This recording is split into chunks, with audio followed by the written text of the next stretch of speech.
Looks like it. Okay. Good morning, everyone. 2025. Today, the Budget and Finance Committee posted a proposed agenda to continue our business regarding the FY 2025 budget and other business. And we appreciate everyone's attendance here. We do have Office of Legislative Services, Office of Management and Budget. Also, the Tax Commission has made themselves available early for this meeting. So thank you all for being here.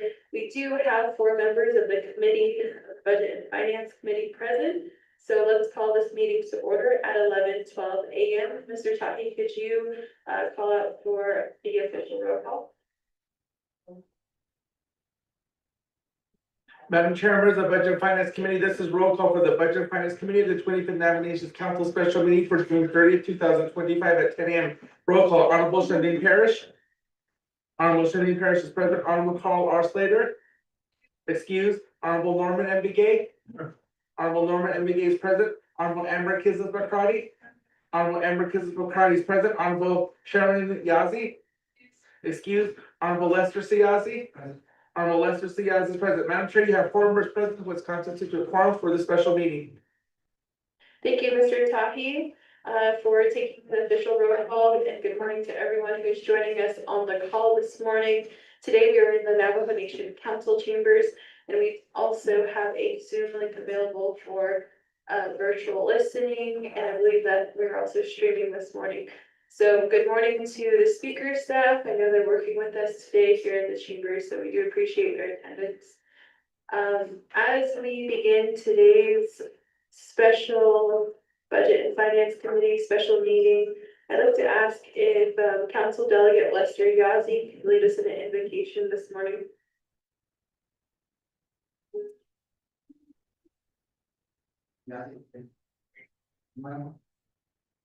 So, oh, there we go. Yeah, I think don't hear last night. Honorable Madam Chair, but also then you give some I get all the citizens, and don't hear calls on that.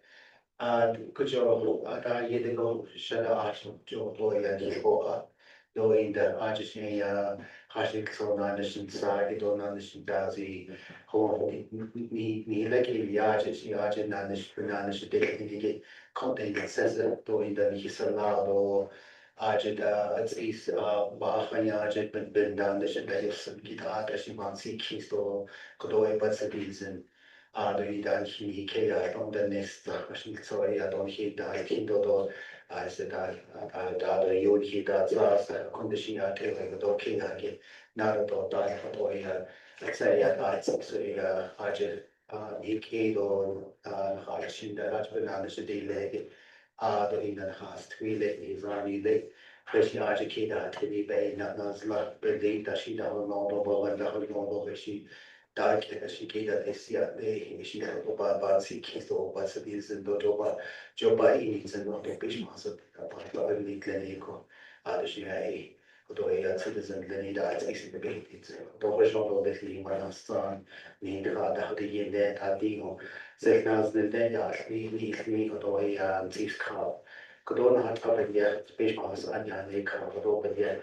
Kin nakasa ano ho wan nakasa ano never galayot o yito yet na alo na o kanto how she yang do sa ya da te be che ta itsi ali no toya di she ya hito no bishop ani ni ali da not only tan sa go do na this month ya not only a large Mr. President ali the Madam Speaker ali the Chief Justice so toya king ne do ya not only go ya ti ali ni de ne ya ho ato Assessing also the deal no way to congi reania and adult early the never between out table. The joy need to eat or joy William or the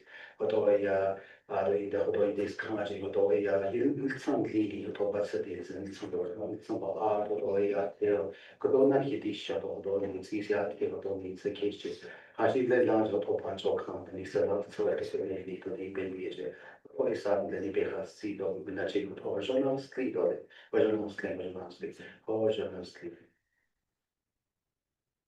Thank you, Council Delegate Lester Yazzie, for offering the invocation today for our relatives and for our staff and leadership this morning. Our thoughts and our prayers are with the families and the communities of Oak Springs and St. Michael's this morning. Thank you to the fire department and the firefighters, all the firefighters across jurisdictions that are working together today to mitigate the fires, and also thank you to the emergency management department and all the involved partners, including partners in the legislative and judicial branch that are assisting the executive branch in distributing donations and necessary needs and services for the community that's impacted. So our thoughts and prayers are with everyone who is impacted, and also those that are assisting directly with the fire today. With that, members of the committee, I'd like to ask if the Department of Justice is on the call at this time. The Department of Justice is not on the call at this time. Is the Office of the Auditor General on the call at this time? The Office of the Auditor General is on the call. Is the Office Yes, of the... I am on the call. Thank you. All right, is the Office of the Controller on the call? No? No. All right, I did text Mr. Sean McCabe, and he will be sending Mr. Robert Willie over. Is the Office of Legislative Counsel on the call? Yes, okay. Is the office, we have members of the Office of Management and Budget here, but I want to know if either Mr. Beal, Ms. Elvin Tom was on the call as well. All right. They're not on the call at this time, but I'll note that we do have Ms. Tommy Associ and Ms. McCabe here from Office of Management and Budget. Office of Legislative Services is here. Next, we'll go to recognizing guests and visiting officials. At this time, do we have the Office of the Speaker on the call? No, but we have Ms. Tatiana Billy here. Ms. Tatiana Billy is from the legislative branch. Is the Office of the President and Vice President on the call? Yes, good morning. Okay, is the judicial branch on the call?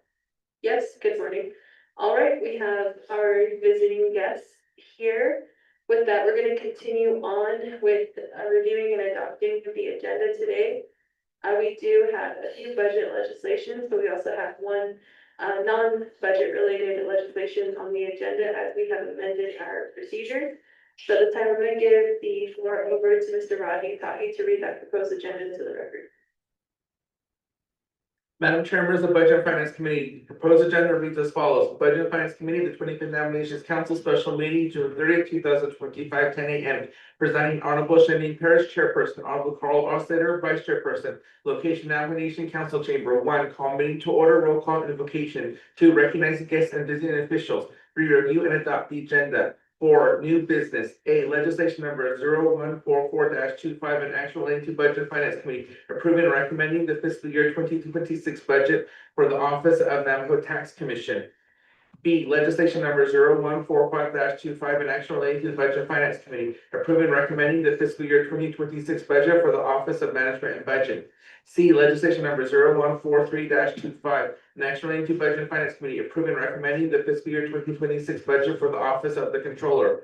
D. Legislation number 0154-25 and actual relating to the Budget and Finance Committee approving and recommending the fiscal year 2026 budget for the Division of General Services, Insurance Services, Risk Management, Employee Benefits, and Workers' Comp. E. Legislation number 0124-25 and actually to Budget and Finance Committee, appointing a delegate member of the Budget and Finance Committee into the Navajo Transition Energy Company LLC as a member representative. 5. Close the meeting, announcements, and adjournment. Madam Chair, member of the Budget and Finance Committee, that is the proposed agenda read into the record. Thank you, Mr. Tahi. Members of the committee, is there a motion to adopt today's agenda? Motion by Delegate Norman Indigay, is there a second? Second by Delegate Lester Yazzie. Members of the committee, is there a motion on the floor to amend the agenda today? All right, hearing none at this time. We'll go to a roll call vote. Delegate Norman Indigay, how do you vote? Green. Delegate Norman Indigay votes green. Chairwoman Amber Kines-Bacardi, how do you vote? Yeah, Chairwoman Amber Kines-Bacardi votes green. Delegate Lester Yazzie, how do you vote? Madam Chair, I will agree. Delegate Lester Yazzie votes green. We have 3 members voting in affirmative, 0 opposed, myself not voting. 2 members excused. The motion does carry on the agenda. With that, members of the committee, we're going to proceed on with our agenda. Today, we have legislation 014425. This legislation is regarding the Navajo Nation Tax Commission. This legislation was tabled at the Budget and Finance Committee.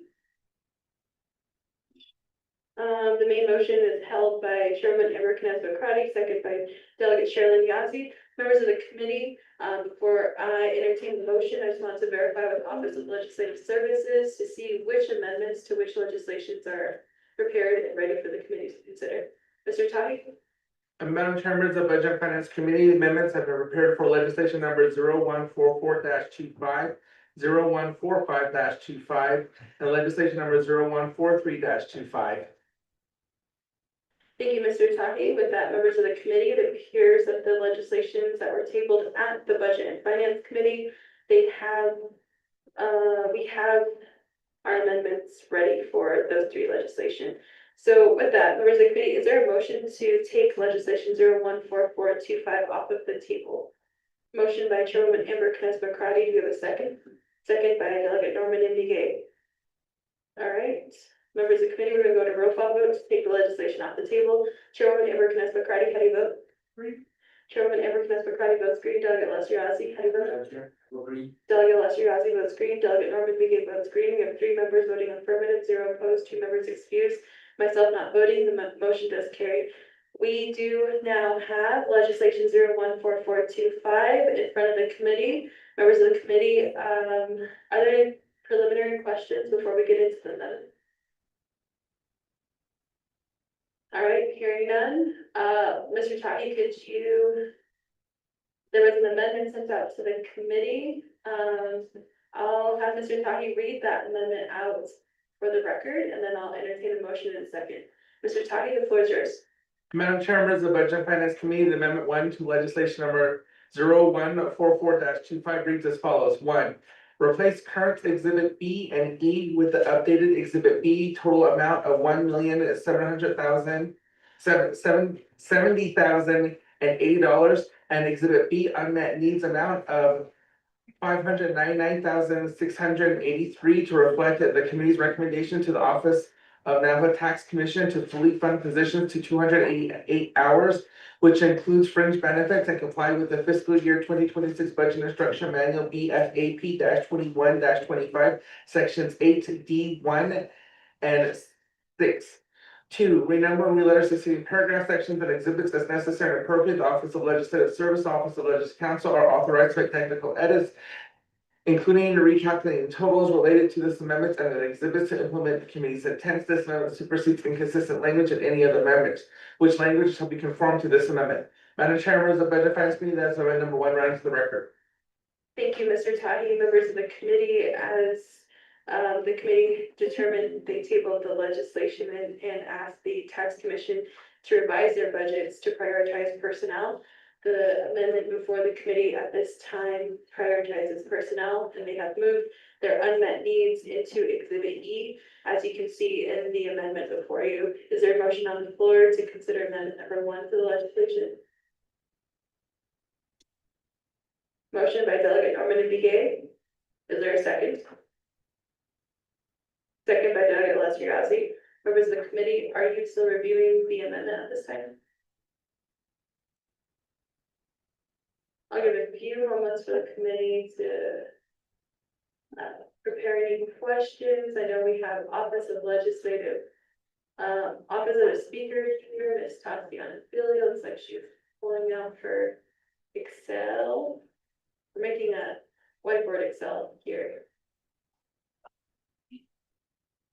All right.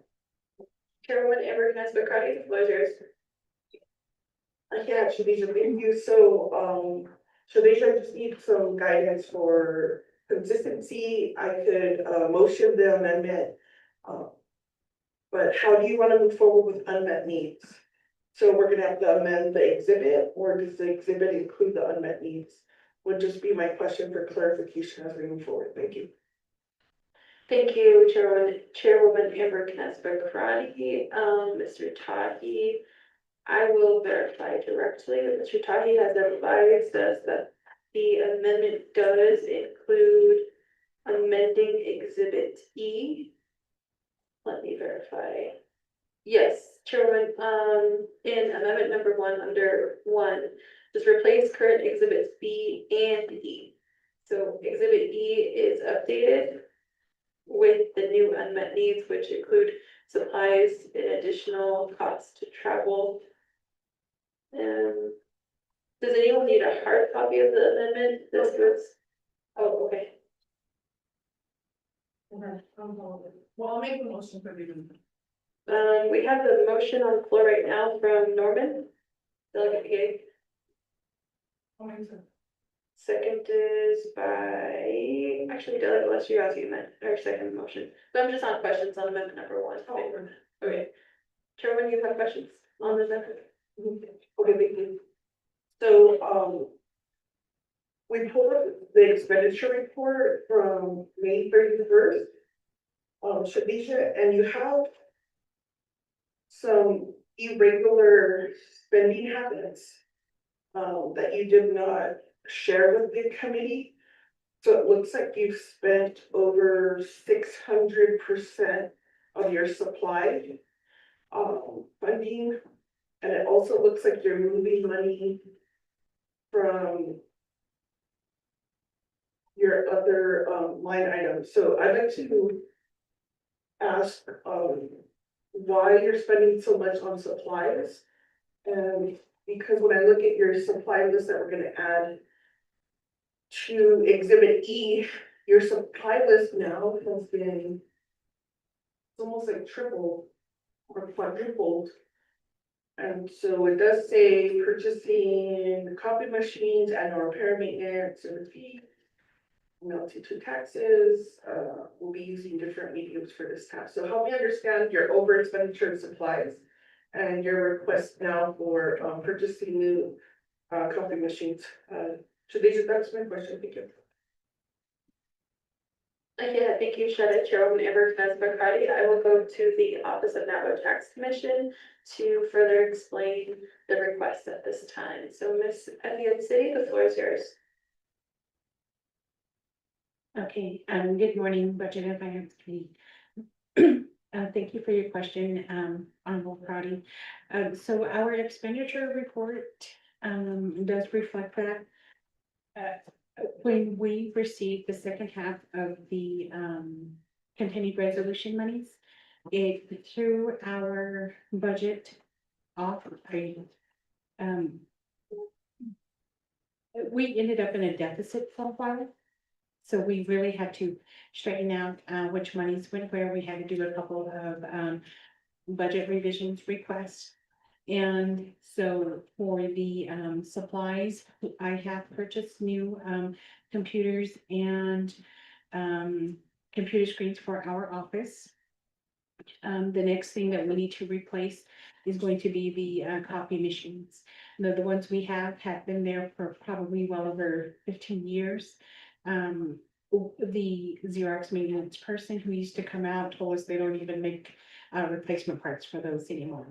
And both of them have gone out. I don't know if you've seen some of our photocopies on the documents that we've been submitting, but we really do need to upgrade those. And I believe it may come with a 1-year service maintenance contract, so we're gonna have to cover that. Also for supplies, I thought ahead about the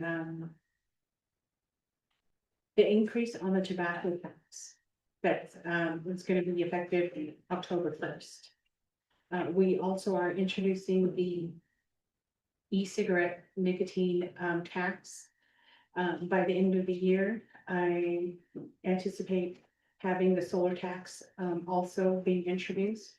And with all of those, we have to pay for the announcements, the publications, notifying the public, whether it's a newspaper, magazine, publication. Of course, now we have online capabilities that we can notify on our websites, but all of that is added costs, including sending notifications, certified by mail. We still do a lot of our notifications by mail. So we'll be doing that. Also upgrades on our website, if there's any additional costs to add in those, additional, statutes and regulations, that'll also be an added cost. For basically, anytime we change anything with the statutes and regulations, add on new taxes, if we edit the taxes, notifying the public, the taxpayers, is an added cost. None of that was factored in when we had, worked on, introducing the new tax rates. So that's why our supply budget was a little high. Thank you, Delegate. All right, thank you, Ms. City. Ms. City, I believe the committee has pointed out a 600% expenditure rate. Could you give a little bit more background on that budget revision? And what occurred in that situation?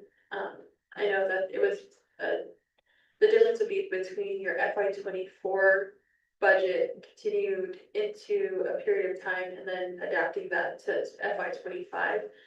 But were there any, what would help the committee understand how you're budgeting for the year? What was helpful to hear about your taxation, the new taxes that are coming through? But was there anything else that was not previously budgeted that incurred a cost during that transition? I guess I'll just further elaborate on that because I think it's unusual to see a 600 expenditure rate. Ms. Cities.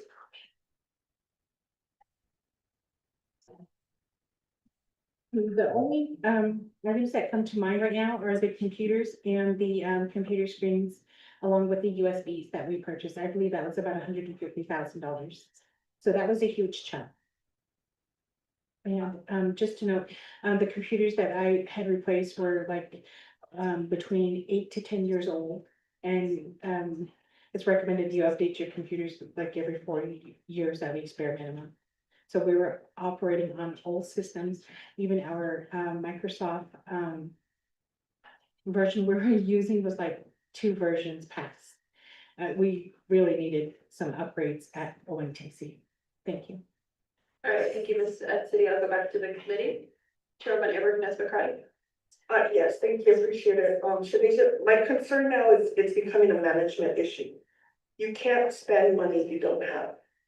So this is a reflection on your decision making and how you're moving the process, and your program forward. You can't put your program in such a deficit just because you think the purchase is justified.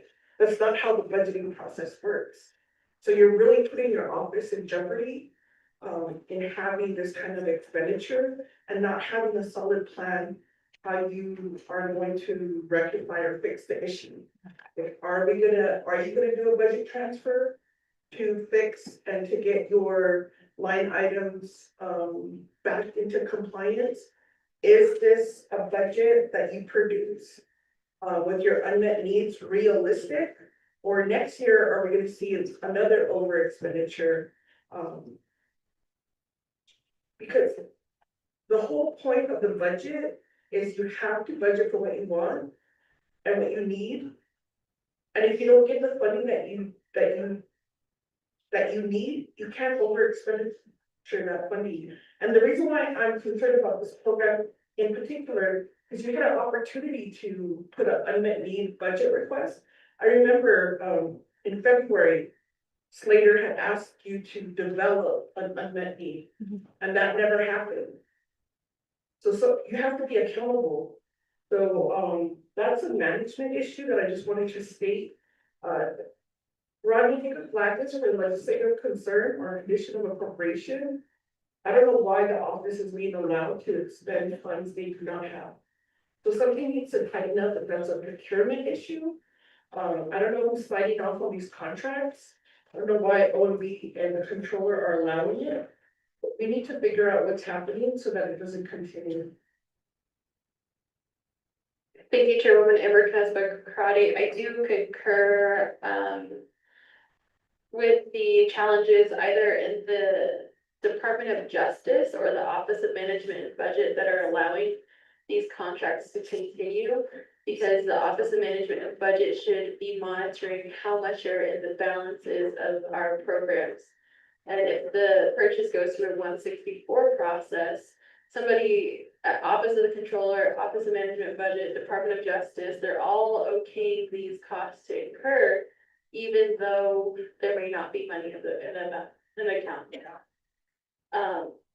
It's a system, in addition to a management issue, it's also a systemic issue with our procurement, with the way that we do the 164 process. So I do concur with the legislative concern, Chairman Everett McCarty. I also, I don't know how deep we go into this, but I think it could also go back to the Department of Justice too, with the purchasing contract. So we'll find it, and then if I may, but, so, that is, the legislative concern for sure, and the other area is, you know, Shadeja, you mentioned that you're seeing an increase in your budget as new taxes are, approved. There should be some proactive measures by your office to ask for that funding while that new tax is being developed. That's the whole role of the commission, of the office, so that you're not in a situation where you need to enact and educate. We should have a clear idea on what that cost associated and how that's gonna be rolled out. That's proper planning. So as delegates, at times, we're just given, we try to do the best with what we're given, and that's why we rely a lot on the executive programs to review the legislation. If you're not part of the development of the legislation, you have time to, submit public comments, talk to leadership. But if there's no mention that additional funding is needed, you're gonna continue to find yourself here, having these challenges with your budget. So if I could expand, so that would be the second legislative concern, is how maybe reviewing the, office's plan of operation. I don't know if you either mandate it or if our Office of Legislative Counsel or DOJ would say, I don't know, like a 5% administrative fee, but really that should come from the executive program on what they need to administer the new tax that's being proposed. Thank you. Thank you, Chairwoman Everett McCarty. As we're talking, we'll note the concerns and develop legislative concerns alongside members of the committee. Members of the Budget and Finance Committee, does anyone else have any questions on amendment number 1 to the legislation? Madam Chair, I'll go to Council Delegate Lester Yasi. thank you, Madam Chair. And again, this will be, just a comment. And thank you, Ken, City for bringing their budget forward with your staff. Thank you. And, these two, Madam Chair, Democrats already, addressed it. It's already been, put on record, but one was the duplication of service for your contractual agreements with your new IT system.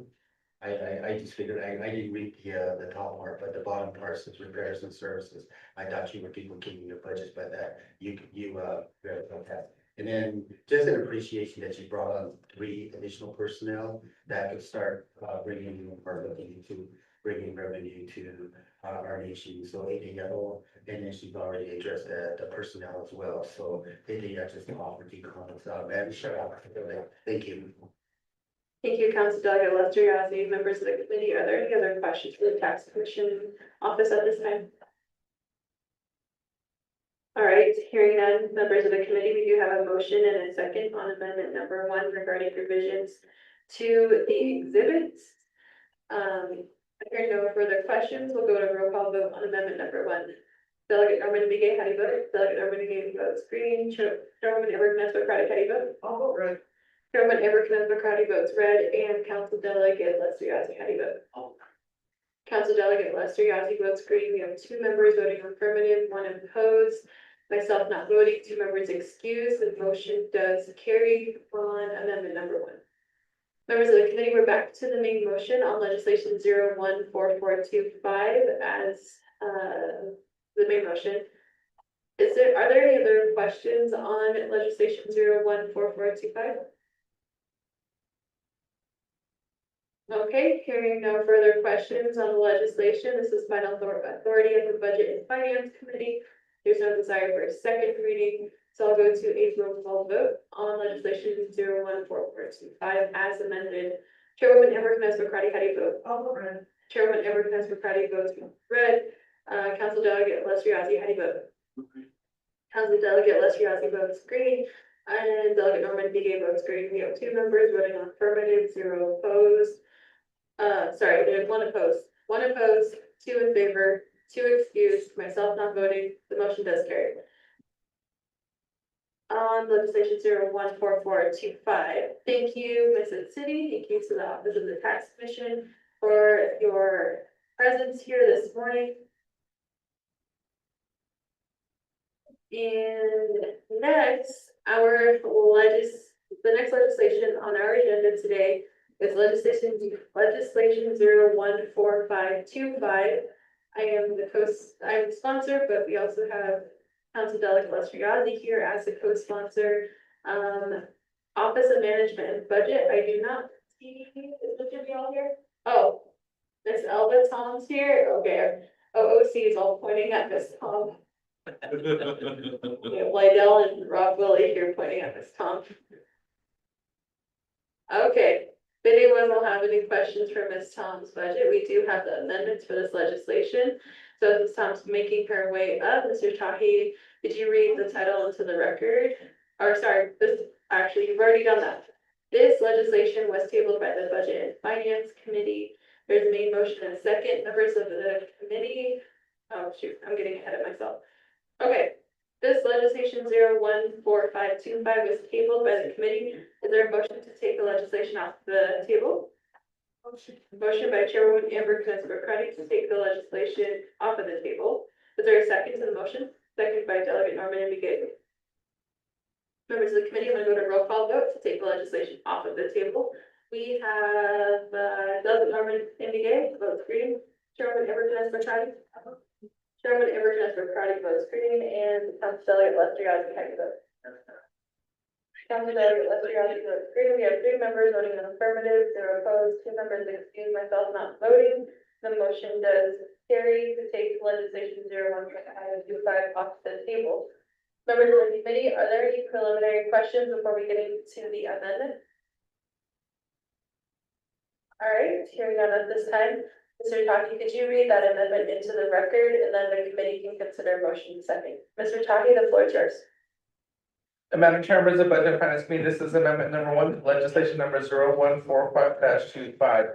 1, replace current exhibit E with the updated exhibit E, a net needs amount of $564,099 to reflect the committee's recommendation to the Office of Management Budget to fully fund positions and include fringe benefits and comply with the fiscal year 2026 budget instruction manual PS AP-21-25, sections 8D1 and 6.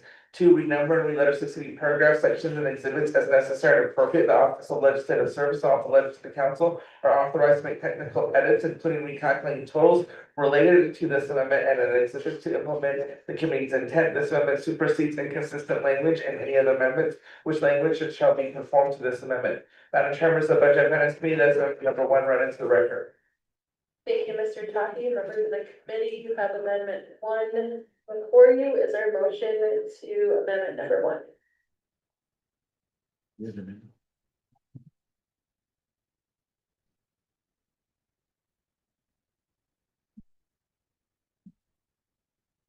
Second call for a motion.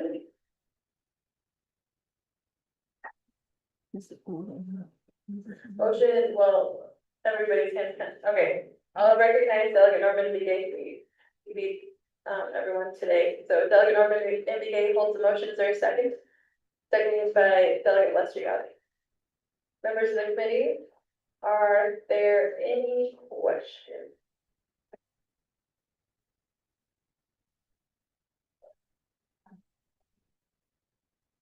Chairwoman Amber Kness-McCarty. Yeah, thank you, appreciate it. Appreciate OMB complying with your own memos to provide a budget that was in the entrance of, the conversations regarding, the base amount. I do want to make sure in this discussion, I just wanna say that, we did get a vacancy report, but it's outdated from April, and we asked for an updated, and it looks like, DNR in April still had 6 positions with only vacant.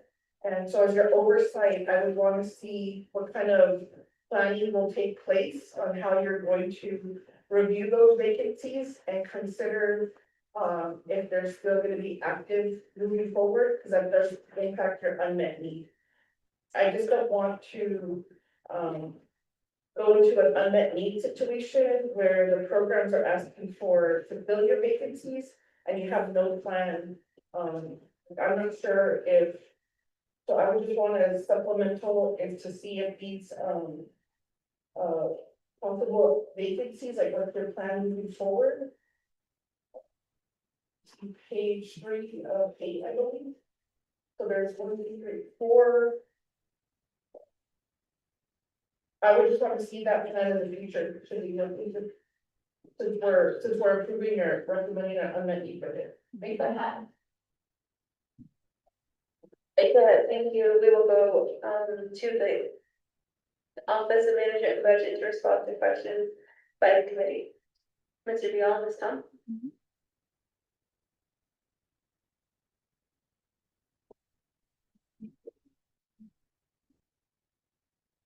Yeah.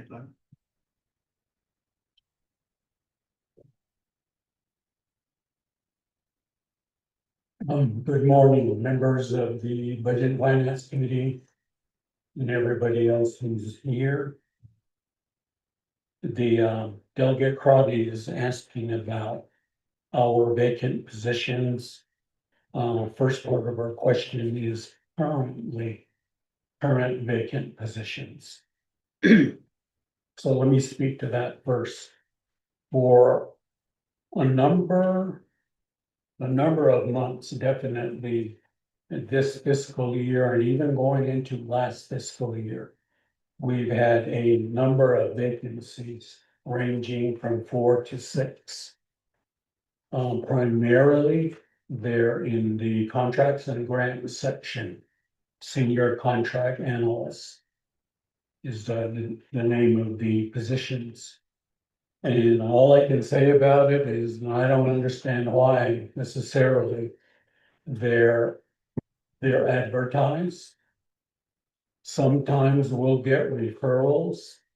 Sometimes there'll be the decision is not to go forward with 1 or 2 or sometimes all referrals because of when you do the background review, there's negative behavior in the past. So we don't want to consider that, but otherwise, sometimes there's no referrals at all. Going on for some time now. So, Delegate Crotty mentioned 6. Well, a number of months ago, we did hire 2 new individuals, both senior contract analysts. So that 6 is now down to 4. So that's the way our budget for fiscal year 25 is standing. Now, the subject of discussion, of course, this morning, is the 26 budget. So the budget allocation amount that we got from the president's office, both the general fund and the IBC together, being $2,034,347. That is the amount that we were given overall. Now, I provided a handout, a 1-page handout on top of our documents that tries to show on one piece of paper the cost and so forth. But what we decided to show in the first column there, it says FY 26 personnel and fringe benefits based on actual needs. Now, what this means is the positions minus the vacancies. So the various fringe benefit object codes are shown. The fringe benefits is 594,752. So the grand total just for personnel would be 2,210,490. Now, we decided to show this because our problem, our situation is that the planning amount of 2,034,000 doesn't even cover personnel and fringe. And it seemed to be at our meeting last Tuesday, that wasn't completely clear to to the committee and others who might have been listening in. So that's shown there. Now, in the middle column is the 26 base budget, showing much of the same information. There's a column called the president's original budget, meaning this is what came from the president's office. And this one complied as best we could with the personnel budgeting memorandum that came out for the executive branch. So the personnel and fringe is 1.989 million. And then we originally had 45,000 for non-operating costs. But in the discussion with the BNF committee, the next column is the revised. What the committee wanted us to do is to fund personnel if we could completely. So what we did, you'll notice the 3,000 account on down, the non-personnel operating LOD4, they're all zero. There's nothing there. So we moved all of the funds up into personnel in the amounts shown. But as I just said, it's still not enough. So that we go to the third part now, which is the original unmet needs. Again, this is the version that would have complemented the president's proposed budgets, showing the allocations, the 169,000 at the top is consistent in both columns. And what this would do, it would restore the 4 vacancies at 1044 hours per event. And so it shows the fringe that was being proposed at the time and so forth. The grand total there, 562,299. Now that BNF has recommended to revise the budget further, that would adjust the unmet needs as well. So the BFC revised unmet needs shows the remaining fringe benefits that we would need to fully fund personnel, salaries, wages, and then the fringe benefits. And then from object codes, 3,000 on down to 7,000, the operating portion of our budget. So I call it the base budget which is our planning amount, and then the unmet needs. Together, they would complement each other and provide the funding we believe is necessary for the full year. So at the bottom of the page there, it shows the fringe benefits. Some notes, 1, 2, 3. And that 33,930 for annual leave is added in the unmet need to cover the shortfall for that. Now, the group insurance similarly, 138,953 is the shortfall, so it's included in a revised unmet need. The retirement, 3,260. Similarly, that's the shortfall. And that now is shown in our unmet need. The total amount for the fringe, 1, 2, and 3 is 176,143. So that's what this page shows. And the attachments are, of course, the budget forms 1 through 5 for the BNF committee recommended revised budget. And then the subsequent budget and finance committee revised unmet needs as well.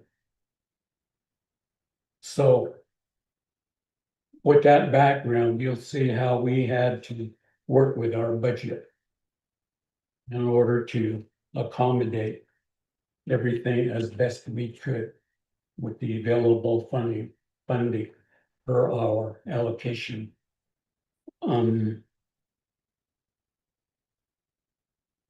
Delegate Crotty, the final part of your question is, how do we plan to address the vacancies?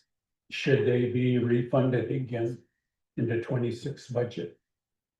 Well, we will continue to advertise, obviously, and hopefully get qualified referrals. But remember, sometime soon, I don't know if it'll be October or in the subsequent months, the new salary study revisions hopefully will be presented and approved. So that we expect would revise most, if not all, of the salaries. And that is to make all of our positions comparable and therefore competitive with other area governments, states, and so on. So we believe that will help. That's the purpose of it anyway. And finally, as I said before, the vacancies are only budgeted at 1044 hours. So that would be 6 months. Now, that doesn't mean that we're gonna hire everybody on October 1st. As I said, the recruitment, referral, assessment process, and so forth takes some time. But should we select an individual, it provides at least 6 months worth of funding. And should the decision be made to hire an individual, and then we might have a shortfall later on in the fiscal year, well, we're gonna have to look at internal transfers again out of our vacant positions in order to cover that difference. So one of the things I forgot to say in my initial remarks there is the 4 vacancies that we have currently, they're not budgeted in the proposed initial base budgets for OMB. So even doing that, we're still short.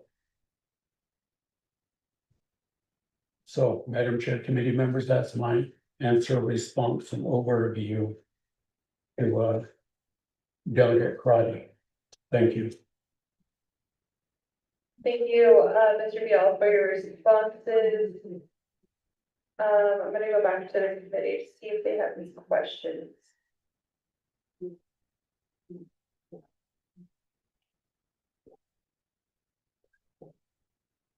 Go back to Chairman Eric Mesmer. Okay, perfect. So I was looking more for a plan on how you were gonna be proactive on your vacancies, but it sounds like there's limitation. So I wasn't sure as the executive director, what was your vision, for vacancies? The other part is what I'm looking at, and this is where I'm just gonna say committee. You know, Office of Management and Budget, you're one of our advisors. And you participate in every meeting and most discussions when we talk about revenue, comprehensive budget, going with the 2-year budget, the issue of vacancy, personal lapse savings fund. So my expectation of OMB is at least create a budget that reflects those conversations. So we have an amendment now that reflects, because what I'm looking at is the Appropriation Act, and I could recall, Mr. Bial, you mentioned earlier with, when Community of Development changed their fiscal year 25 allocation, you told me directly that the executive branch has in their discretion to change their allocation. So let's be reminded that the budget and finance pass a base amount that your office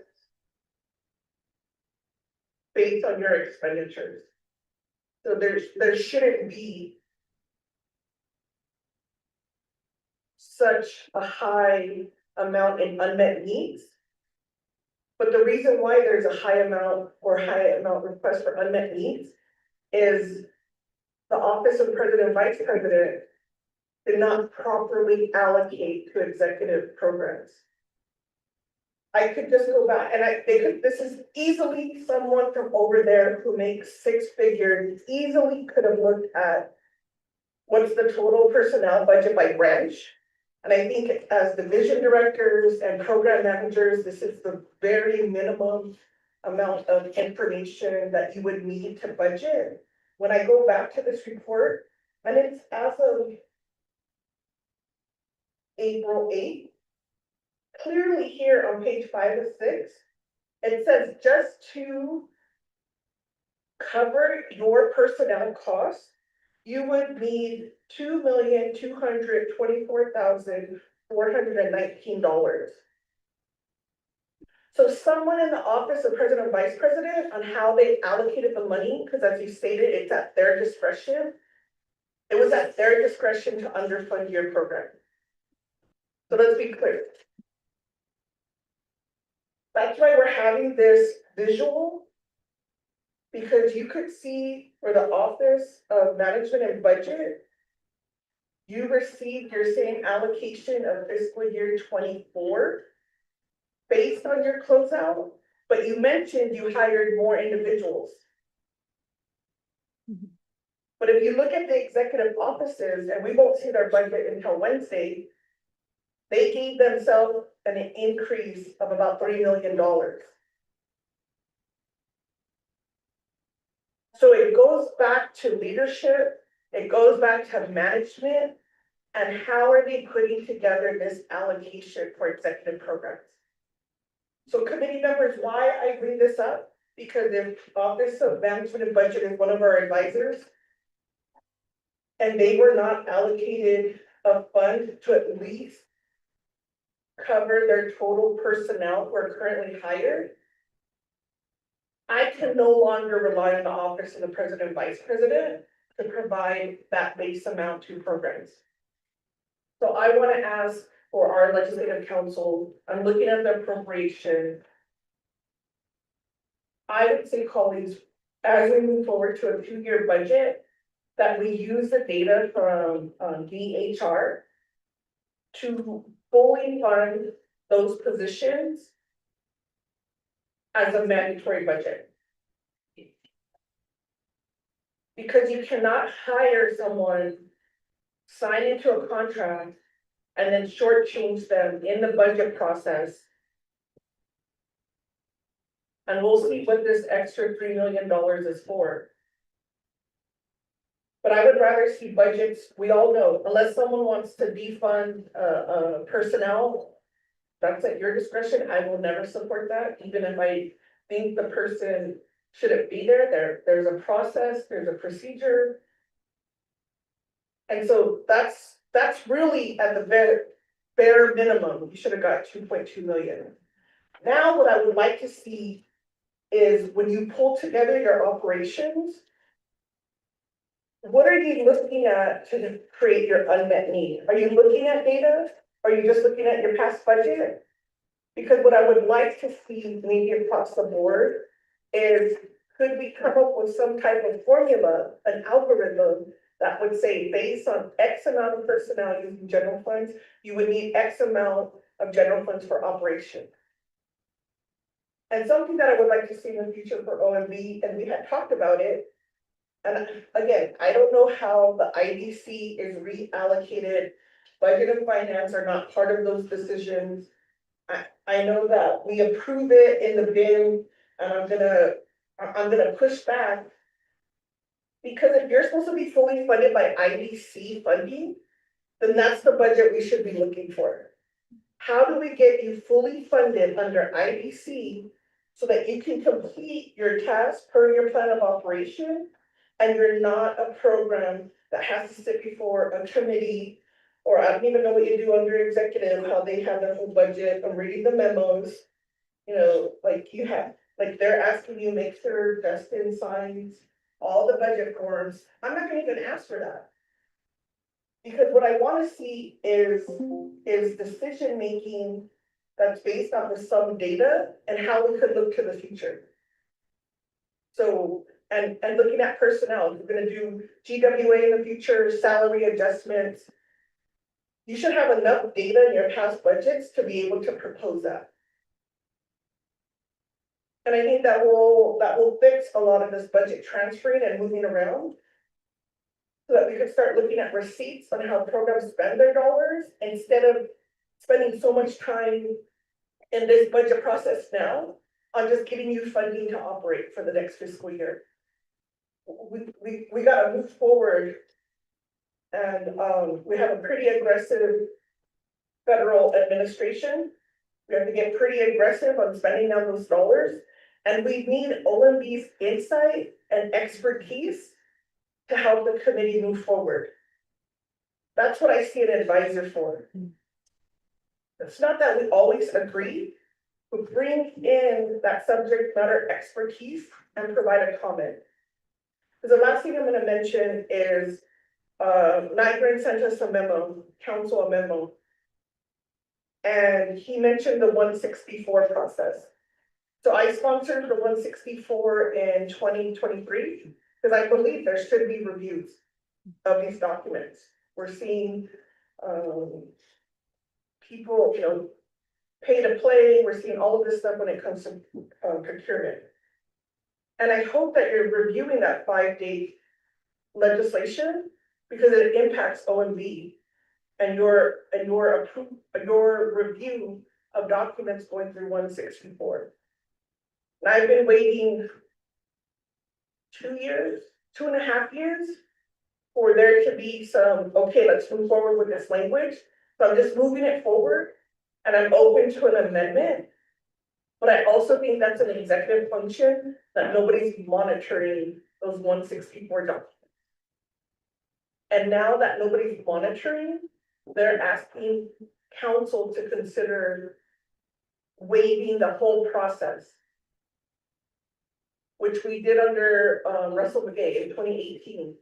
For 5 years, we didn't have a mandated 164 lead process. So those are critical areas that I need to see in OMB And if you don't have the capacity, because we want you to amend your plan of operations. And we've been waiting for policies since, let's see, I've been a delegate 10 years, 10+ years. I have to put a condition of appropriate, I have to do something to shake up on creating the OMB that this modern Navajo government needs. And if it's to go back under the controller's office, I've already made that legislative request. And we're pulling up documents to say, how did OMB get separated? Because this function here is so vital. But the office is not enforcing the bin. It's not enforcing, the Appropriation Act. And so I'm just trying to see how we move OMB forward. So I'll approve and I'll look at the unmet need. I think we're just gonna recommend it, but we're gonna get into the weeds. There has to be like a leadership meeting, that's not just us talking. It's like, what is OMB's plan to move forward? How are you gonna implement, and what do you need to get those items forward? And then what are your successes, of course? But I just feel like all we hear about from OMB is your location. And that should have been handled years ago. I don't think you guys should still be at the museum. But I'm not your manager, I'm just your oversight, and saying, what do you need to get yourself back into admin fund? We're going over fixed costs, we're going over all of these budget things. What is it that you need to get you where you need to get? And the salary adjustments, you need to do bonuses for vacancies. If you're at capacity, if you want us to consider, merit pay, or, because you know who did that? Retirement. They did salary adjustment, merit pay, and a bonus. I think that's how all of our employees should be treated. If they're eligible, then we look to see what kind of funding can be allocated. Those are my comments and commentary. I'm not sure if I'm gonna get a response today, so I would just ask, another memo is fine with me. I read your memos. I do. I appreciate the thought that you put into the 164. But I also have to say that OMB has to also enforce a policy and procedure, has to have a vision for the future. And if it can't, like if we're at a situation where we can't see it now, then what resources do you need to get you there? Because we can no longer be waiting for policies, 10+ years. That doesn't fly with anybody. And I think sometimes as oversights, we get not comfortable, but we give a lot of leniency, and another program we wouldn't give that same kind of leniency to. Those are my comments, Chair. I'm ready to vote. I appreciate the committee, but I think we gotta push this along. We have 18 more months on this council. We can't just have another council, continue to just keep this floating along. We have to be decisive. We have to take action, and I look forward to working with all of you on that. Yeah, thanks. Thank you, Shadow Chairwoman Amber Canes-Barcati, for your words this afternoon. Members of the committee, I know that we are working diligently on several processes, and again, this is, I think it's a blessing in disguise to do 2 budgets in 1 year, because we're able to continue having discussions about refining the process. And so I know Mr. Taki is taking note of all of our comments and recommendations. So after this FY26 budget, I hope that we can all sit down and further the planning process. So Mr. Bial and Ms. Tom will continue to work with you all on improving our appropriations process. In the meantime, members of the committee, does anyone else have any questions on amendment number 1? All right, hearing none at this time, members of the committee, we're going to go to a roll call vote on amendment number 1. The motion was made by Delegate Norman Nbigay. It was seconded by Delegate Lester Yazzie. Members of the committee will go to a vote. Delegate Norman Nbigay, how do you vote? Delegate Norman Nbigay votes green. Delegate Lester Yazzie, how do you vote? Delegate Lester Yasi votes green, and Chairwoman Amber Cranes Bacardi, how do you vote? Chairwoman Amber Cranes Bacardi votes green on amendment number 1. We have 3 members voting in the affirmative, 0 opposed, 2 members excused, myself not voting. The motion does carry on amendment number 1. To the Office of Management and Budget, now that the legislation has been amended with updated exhibit E's. What that means is we'll take this, I'm sure everyone knows what it means, but we'll take the legislation, consider those unmet needs, but we're going to prioritize that personnel costs and have a deliberation about the vacancies and reassess that. But at this time, we do appreciate you working with the Budget and Finance Committee on the requests that were generated through this amendment. Members of the committee, we're back on the main motion amendment. Are there any other amendments to the legislation? Any questions on the legislation? Hearing none at this time, we'll go back to the main motion to vote. Delegate Norman Begay, how do you vote? Delegate Norman Begay votes green. Delegate Lester Yazzie, how do you vote? Delegate Lester Yazzie votes green, and Chairwoman Amber Cranes Bacardi, how do you vote? Go ahead, shut it. Chairwoman Amber Cranes Bacardi votes green. We have 3 members voting in the affirmative, 0 opposed. Myself not voting, 2 members excused. The motion does carry. Thank you to the Office of Management and Budget. Legislation 014525 does carry. Thank you.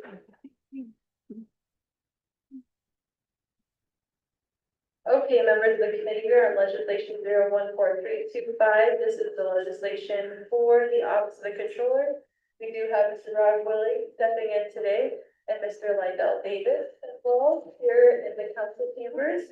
So welcome, members of the committee. For the record, this legislation was tabled at the committee. The main motion is held by Delegate Lester Yazzie, and the second is held by Delegate Shareholder Yazzie. Is there a motion at this time to take the legislation off of the table?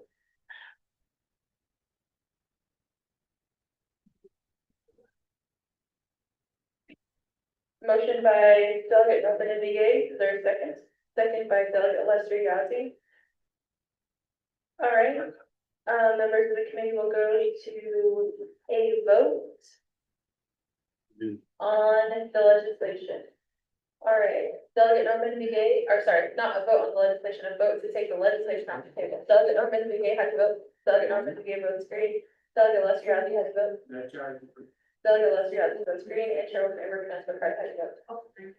Chairwoman Amber Cranes Bacardi votes green. We have 3 members voting in the affirmative, 2 members excused, myself not voting. The motion does carry to take the legislation off of the table.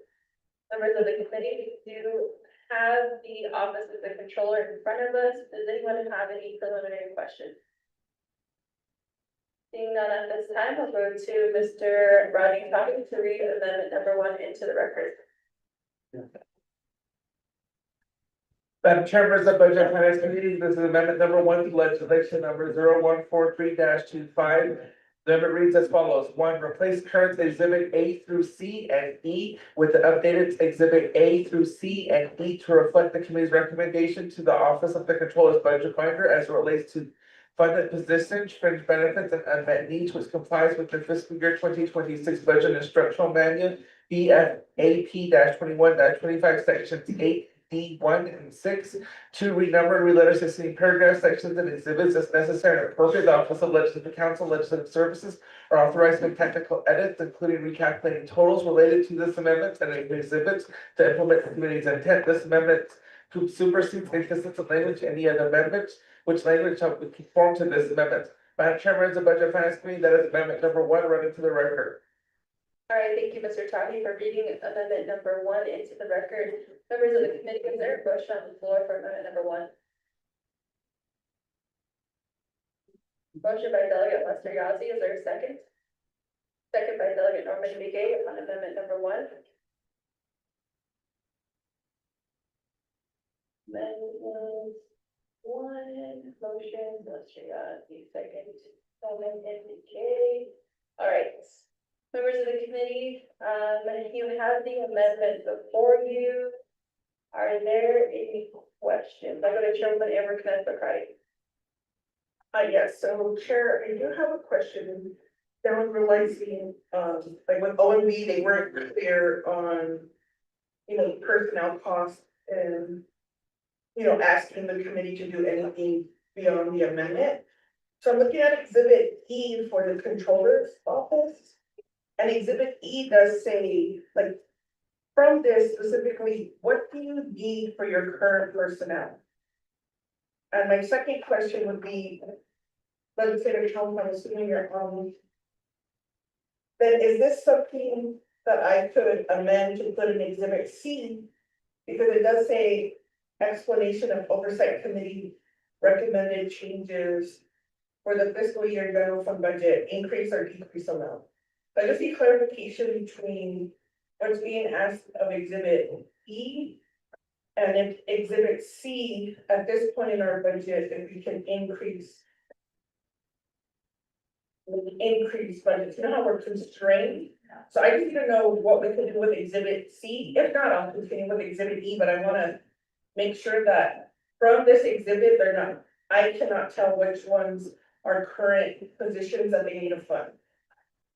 I could restate that if needed. Thank you, Chairman Everett McCarty. I'm gonna start with the technical question regarding the exhibits, so Mr. Taki or Office of Legislative Counsel, if you're on the call, the question primarily asks, regarding increases and decreases at the committee level regarding the planning base amount. So if this legislation is germane to the planning base amount in the resolution from the committee, so can the committee increase that planning base amount, what was given to them from the executive branch at this time? Mr. Taki, would you refer, are you gonna refer that question to Office of Legislative Counsel? All right, Office of Legislative Counsel, if you're on the call. Then Ms. Belzowski. Ms. Belzowski, DOJ is here too. All right, I'll go first to Office of Legislative Counsel. Yes, Madam Chair, can you hear me okay? Yes, Michelle, would you like a Department of Justice to answer, or do you have an answer to that? If you could go to them first, I would appreciate that. I don't have an answer at this time. I'll go to Ms. Belzowski.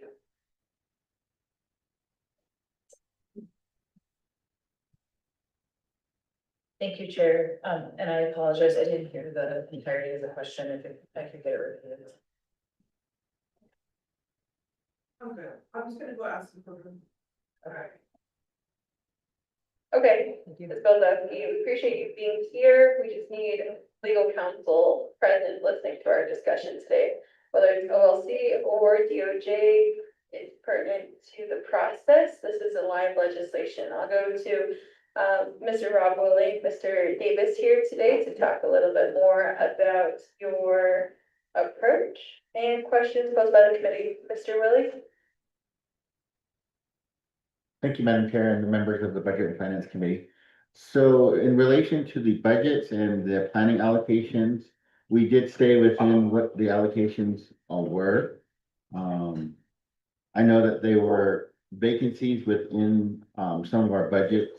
There were questions related to that in the previous Budget and Finance budget hearing related to Office of the Controller. So the Office of the Controller's account, we actually had a new Form 3 run, which showed all the vacancies that had been filled. Previously, we wrote them in, but we got an official document from DPM to show that they were filled. On our unmet needs, we do have the first 4 positions on there that are currently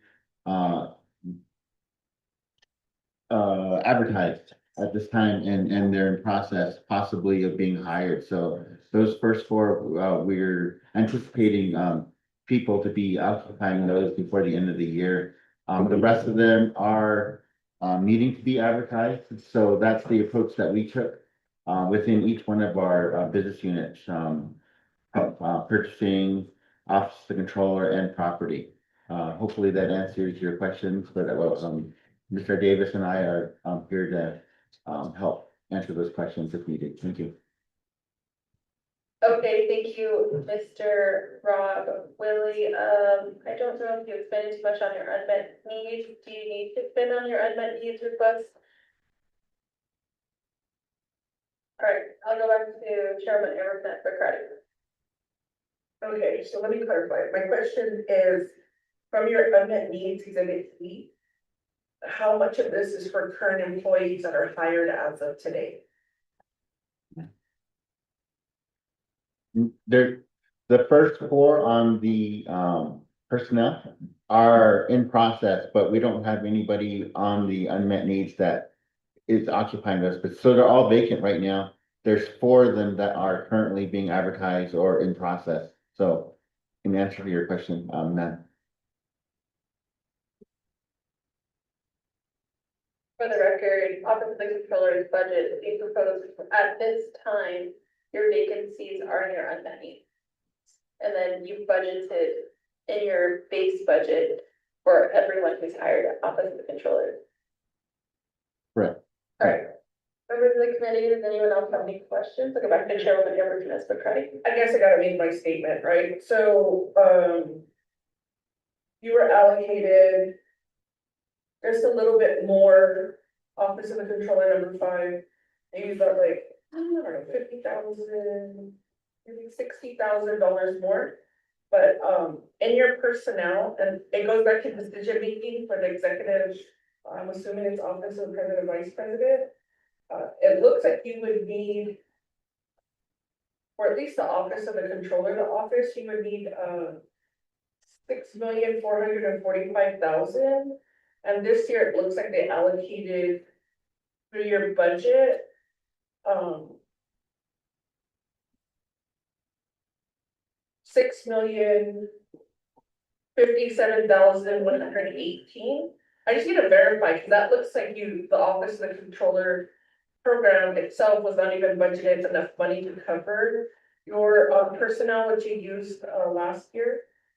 And I think the same thing with like credit services. So I'm just trying to figure out how you receive these allocations based on your expenditures and your need for personnel, and you're not receiving the amount that you're not receiving enough to cover those personnel costs, is what I'm trying to explain. Like right now, you're being saved by your vacancies, right? You're able to move around your vacancies. But if that was not the case, I think I'm trying to understand more on how you receive this allocation. Do you give a pre-budget and said, this is what we need to cover our personnel, and then there's a negotiation, or do you just receive a memo and somebody from the Office of President, Vice President tells you, this is how much your budget, your base amount will be for the next fiscal year? Chair, I just need that on the record, because we have data here that is discrediting this process, and seeing that the office is not, the Office of President, Vice President is not allocating a budget to even meet all of their current positions in payroll. We're not even giving them a budget to cover the existing workers. That's gonna be a challenge that we might see across the board, and something that we would have to start talking about now, how we could mitigate that, because every employee should have their budget. Or else it's political appointing, somebody else needs to take that hit before before our permanent employees. Thank you, Chair. Thank you, Chairwoman McCarty. Mr. Taki, could you assist the committee with developing a draft memorandum to the Office of the President and Vice President, or to the President himself, because these are decisions that were made by the President. The question would be to the office is, with the planning base amount that the executive branch was given to begin with, did they prioritize personnel that were hired and currently employed for the Navajo Nation regarding the method of distribution of funds to their divisions? Because the budget instruction manual says to do so, is to prioritize the personnel.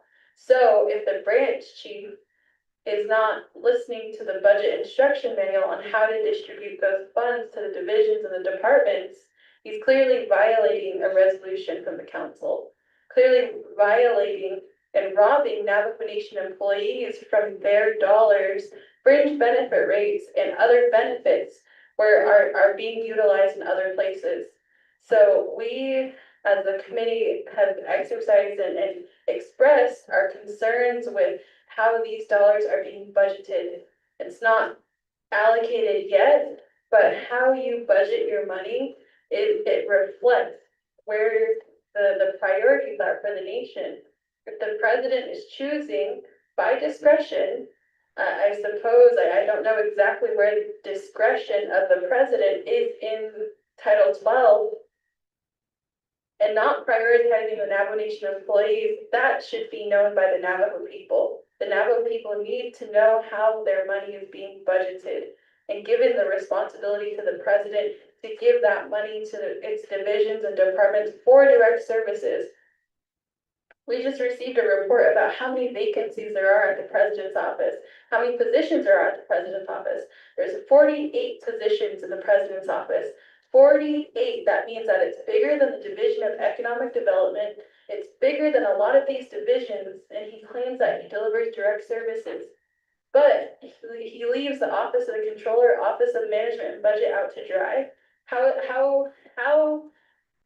Why, and again, what Chair Amber Knesset-Crotty is stating is, how do we give him that responsibility to say he's going to budget these dollars in the best interest of the Navajo people? So again, Mr. Taki, that's the essence of the message and questions that the committee is posing because of the budgets that we've seen so far. Chairman Amber Knesset-Crotty, I didn't hear any direct questions. No, I'm good, you got it. All right, Delegate Lester Yazzie, do you have any questions on amendment number 1? This is the last of it. Delegate Norman McGee, no questions. I hear no questions on the proposed amendment If you felt like, what is she? at this time. That's what I'm going to. So it says and the person. So, members of the committee, we're gonna go to a roll call vote on amendment number 1, if there are no further questions. All right, amendment number 1, Delegate Norman NDA, how do you vote? Votes green. Chairwoman Amber Knesset-Crotty, how do you vote? Chairwoman Amber Knesset-Crotty votes green. Delegate Lester Yazzie, how do you vote? Delegate Lester Yazzie votes green. We have 3 members voting in the affirmative, 0 opposed, 2 members excused, myself not voting. The motion does carry on amendment number 1. Members of the committee, are there any questions on the main motion? All right, hearing no further questions on the main motion for legislation 014325, we're gonna go to a roll call vote on the legislation as amended. Delegate Norman McGee, how do you vote? Delegate Norman McGee votes green. Chairwoman Amber Knesset-Crotty, how do you vote? Oh, green. Yeah, Chairwoman Amber Knesset-Crotty votes green, and Delegate Lester Yazzie, how do you vote? That's right. Delegate Lester Yazzie votes green. We have 3 members voting in affirmative, 2 opposed, 2 not voting, for the record, 2 not voting or 2 excused, and myself not voting. The motion does carry. Thank you. Thank you, Mr. Willie. Thank you, Mr. Davis. Thank you very much. Members of the committee, we are now on legislation 01525.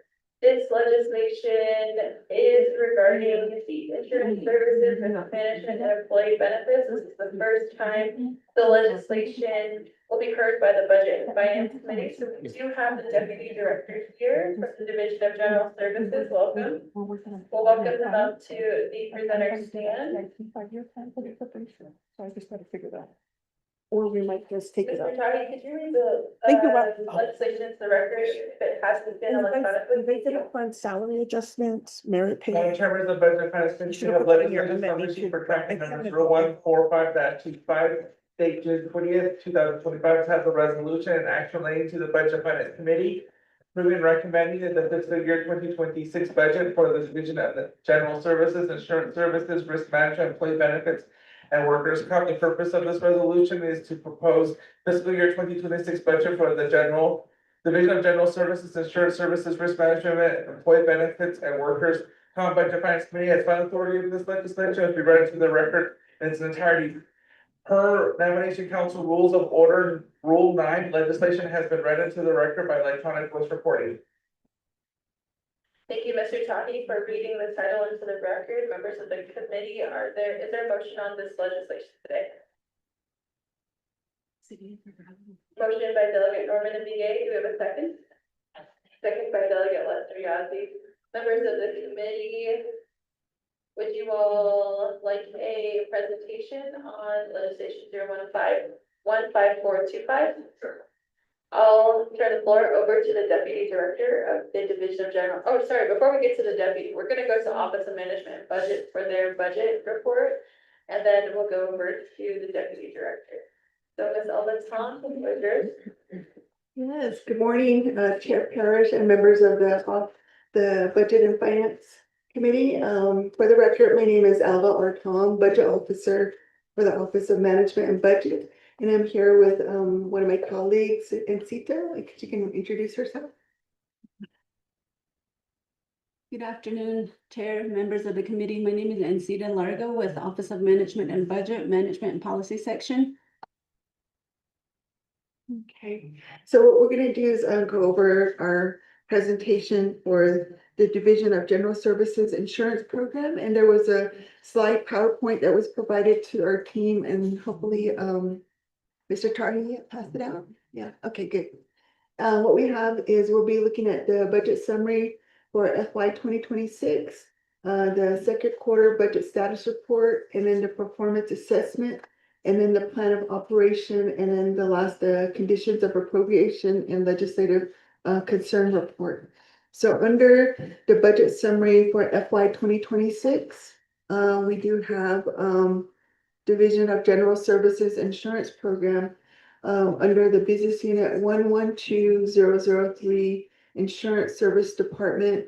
They are requesting for an amount of $219,189. The second one is 112004 with risk management, safety loss control. They're requesting for $11,094, which gives us a total of $230,283. And then under the next budget is for ISD risk management program. They are requesting for 21,902,761. And then under employee benefits is 51,860,000. And then under ISD workers' compensation program is 4 million, which gives us an overall grand total of $77,993,044. For their budget status report, in FY 2025, as of May 31st, 2025, the Division of General Services have spent about a total of, let's see, is it all together?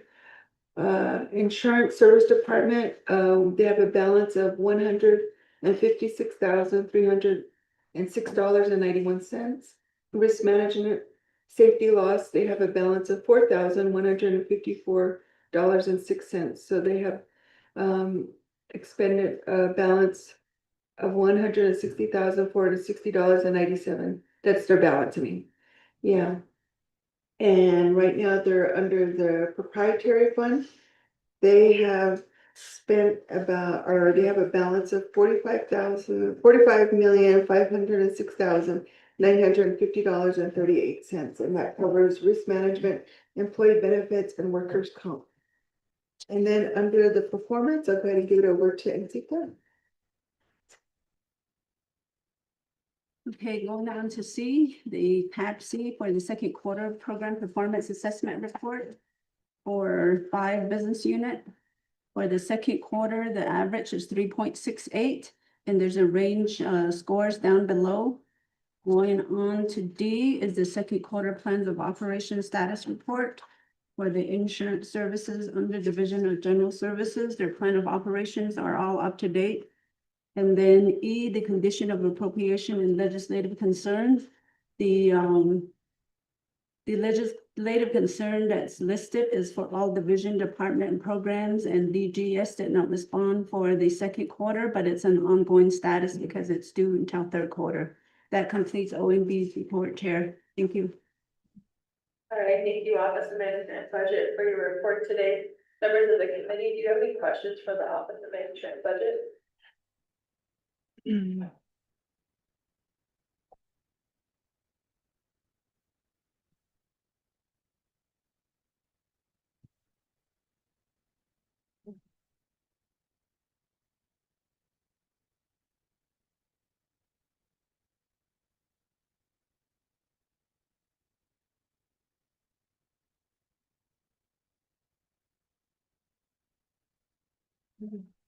Second call for questions for the Office of Management Budget.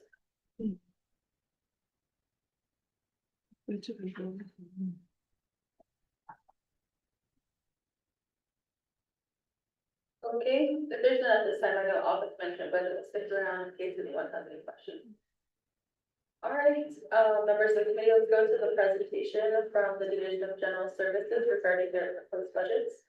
We'll hand the floor over to the Division of General Services on legislation 15425.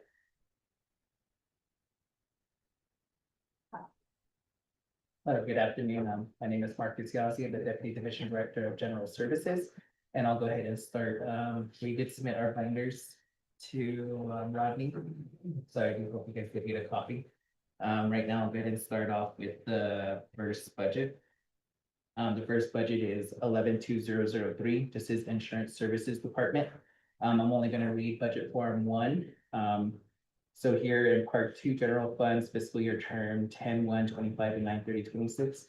The general fund allocation is 109,768. IDC with the same fiscal year is 1,009,421 with a total budget of 219,189.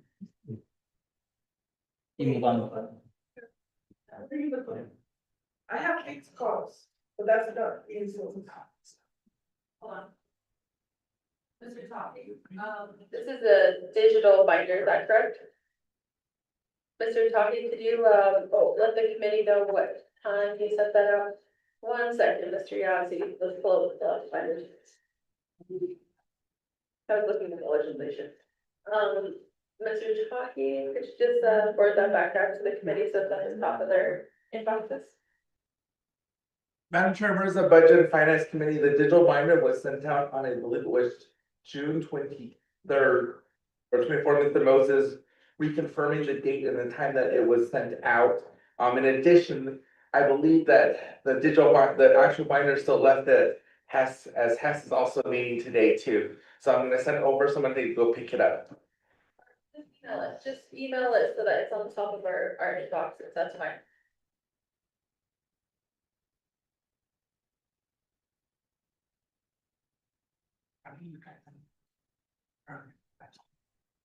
Mr. Yazzie, while we're waiting, do you want to introduce your other agent here today?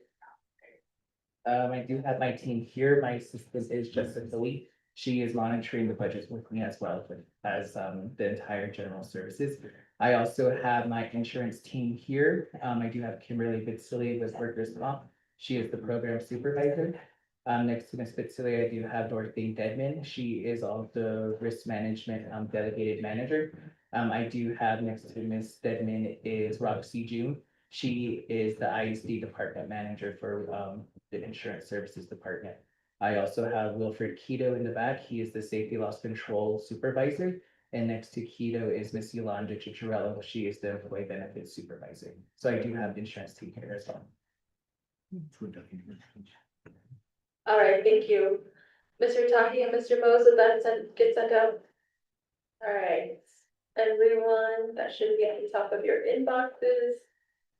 And we're gonna pull up Mr. Yazzie, which budgets binder would you like to go to first? We guys do have the electronic form, so let me go ahead and pull that up on my end. I guess the notation is risk management's budget, which is 812005. That one has been amended. It was updated within the physical binders that we submitted. However, the electronic form hasn't been updated, but that's the only page that the total stay the same. It's just the sentence is removed of that. All right, that was 2005. 812005 amended, which part? Part 3, the cents were removed from the columns. Okay, I'll just note that here in case you ran into a hiccup, members of the committee, is everyone okay? That's the presentation. All right, we'll go back to Mr. Yazzie, the floor is yours. Oh, Sherilyn Yazzie is now president of the chambers, so thank you, Delegate Sherilyn Yazzie. Mr. Yazzie, the floor is yours. All right, thank you. I'll go ahead and go off with the digital copy. The first page is the fiscal year 2026 insurance services, division of general services. The first page after that is exhibit A, which lists all of the business units for division of general services, starting with insurance services department with fiscal year 25 general fund budget allocation of 223,170. The proposed general fund is 1,009,768. The indirect cost fund is 1,421,000 or 421, with the total fiscal year 26 total amount is 219,189. The next item is risk management program, safety loss control program. Here is fiscal year 25, general fund budget is 10,396. Proposed FY 26 general fund budget is $923. Indirect cost is 10,171, with the total allocation amount of $11,094. Next one is risk management program, business unit 812005 through 23. Fiscal year 2025 general fund budget amount is $21,204,172. This is a proprietary account, which is 21,902,761 for the proposed fiscal year 2026 budget allocation amount. The next item is employee benefits, business unit 812007 16 through 17. Fiscal year 2025 general fund budget is $51,860,000. The same allocation amount for fiscal year 2026 is $51,860,000, with a total amount of $51,860,000. The next item is workers' comp program. This business unit is 814001. Fiscal year 2025 general fund budget is $4 million. They're requesting for the same allocation amount for fiscal year 2026 with $4 million. These, we also will be reporting to HESI as well as our oversight. Today, these are the budgets for insurance services programs.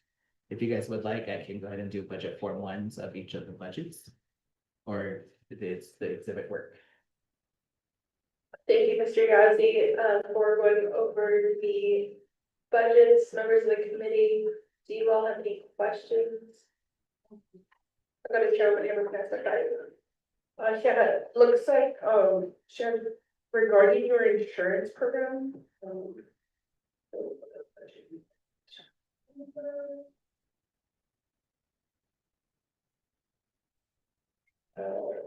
So 812005. I understand that's, the fund is not general funds, but it does look like there's an increase from last year's budget or projected budget of over $500,000. So help me understand, that internal service funds, is that just to be used for administering those dollars? But I gotta get to the point where I'm gonna look at the special transactions and I wanna see how are the beneficiaries of that program? Like what other enhancements can we do if there's over $500,000 increase? That'd be my question. All right, thank you, Sharon. Chairwoman Amber McCarty. We're going to go to Mr. Yazzie for some. All right, for 812005, this is the risk management program. It is a proprietary account. So this account does take care of the insurances for the navigation and the prices and the chapters. That's how their money is generated, is through them submitting through the claims process, and also that's how they're collecting their funding. A lot of this here is based off of allocations. They have to do the projections within their budget, and on that is nomination participants. If you were to look at page 5 of the budget form, that one is 500, and it's broken down by each. Let me explain that. It's going to get a little complicated with this budget. There's several budgets within this budget, and each one is broken down by business unit. So you would have to look through each of the business units to be able to understand this budget. So there's 21 pages. So Each of these ones is the nomination participants, which is like the insurance pool, member contribution. It's broken down by each business unit here. It's the claims disbursement, policy payments. Majority of them are policy payments, and one of the business unit here does indicate attorney fees, and then the policy payments as well. And then special transactions, so.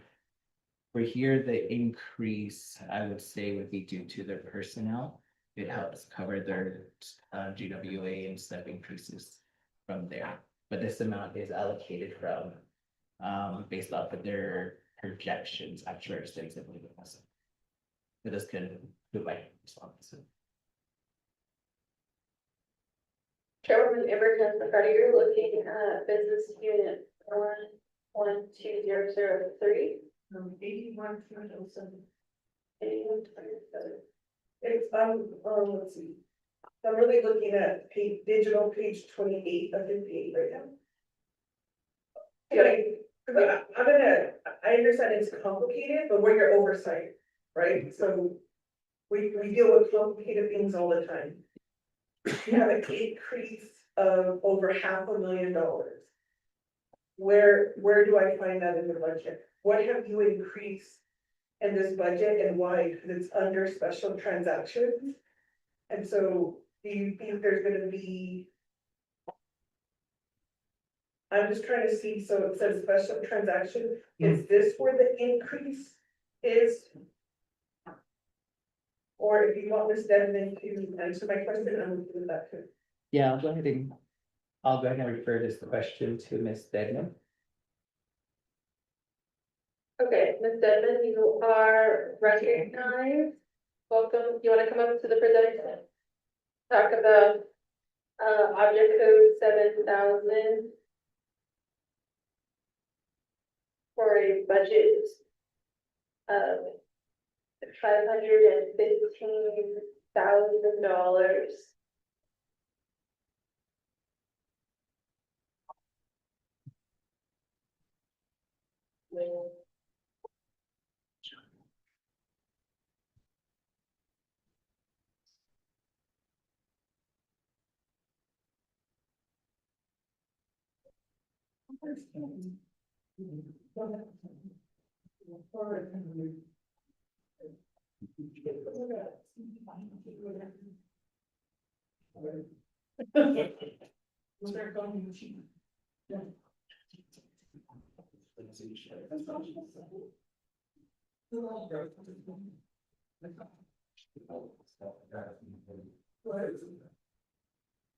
Yeah, like supplies is like $94,001.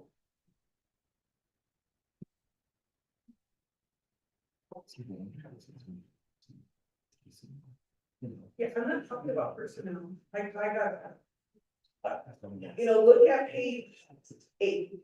So I'm looking at digital page 18 of 58. So your difference is $698,589. So you're increasing personnel and travel, or you're increasing personnel, fine. But you're gonna increase travel by 15,000. You're not increasing any of your budgeted positions. You're increasing your supplies by 94,000. Your, communications, utility, 2,000, that's fine. But look at your contractual services, you're increasing it by 160,000. So I pulled up, you plan to spend $615,000 on contractual services, but you have 15 positions, so I wanna understand. It looks like you're paying a contract just as much as we pay for personnel costs, understanding this is not general funds, it's funding you receive. But guess who's this money's coming from enterprises and from Navajo Nation employees, so it's not free money. And so special transactions, there's an increase of $377,550.01. So I would like to know, Chair, that's my question, is personnel, I saw you're gonna do bonus pay, merit pay, salary adjustment, great. Everything else, I need an explanation. Thank you. Thank you, Chairwoman Everton McCarty. We'll go back to Mr. Yazzie and Ms. Stedman to further explain this budget and the questions from the committee. Good afternoon, committee members.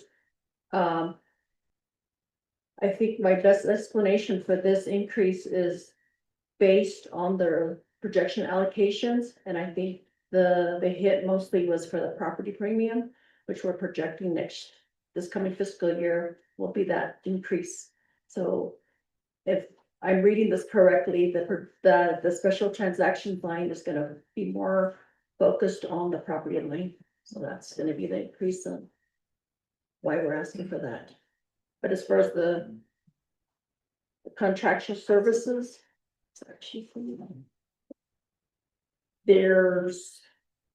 we've got a couple consultants, but I'm not thinking that 377 is the increase for those contractual services. It's more on the property, the premiums on the special transaction side.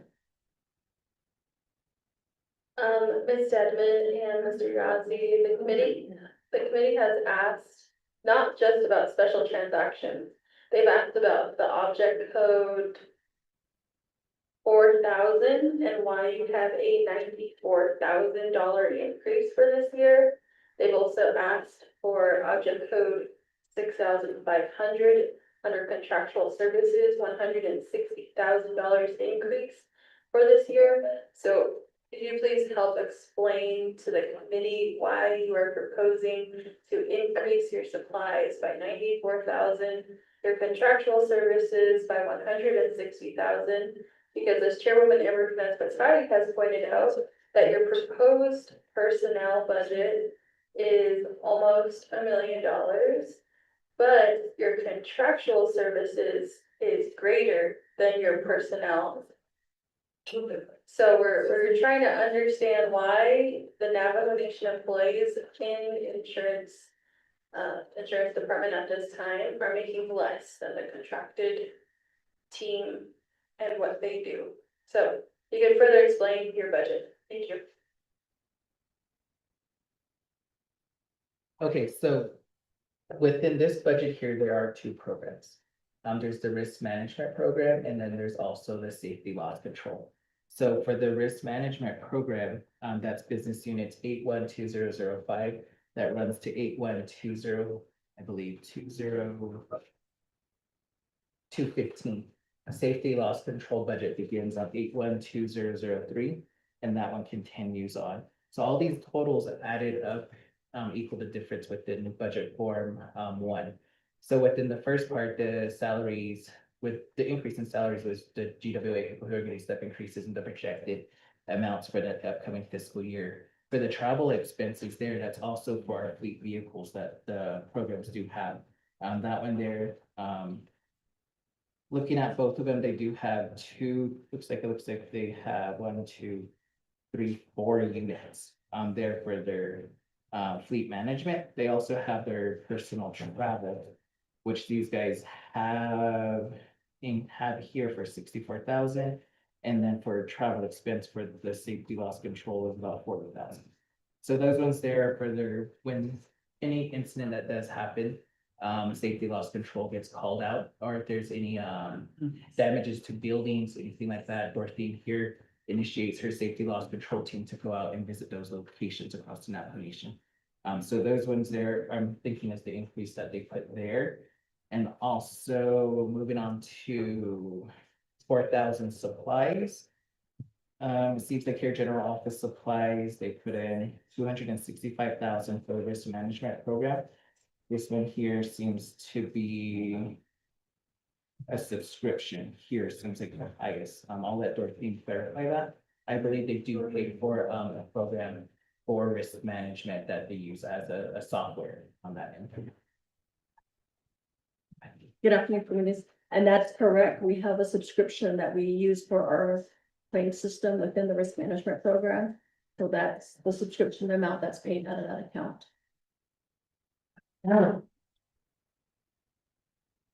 And then moving down the line. For the 6500 business unit for contractual services. That one there, I believe, is broken up within. Yeah, that one there is for the consulting, testing, other contractual services for the program under risk management. From there is 622,000 300 allocated with risk management program. Under safety loss control, I do not see a business unit or the object code listed within that business unit. But we're gonna probably have to go here. Oh yeah, attorney fees. So I'll go ahead and let Dorothy go ahead and elaborate on the consulting services. I do know that we do have several consultants who assist with risk management. Thank you. So as far as the consulting services, we do have our broker of record. And we also have the Nomination and Defense Council.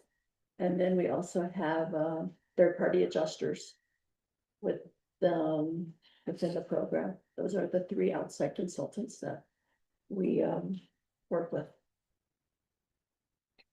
And then the next item we do have is the 7,000 series for special transaction.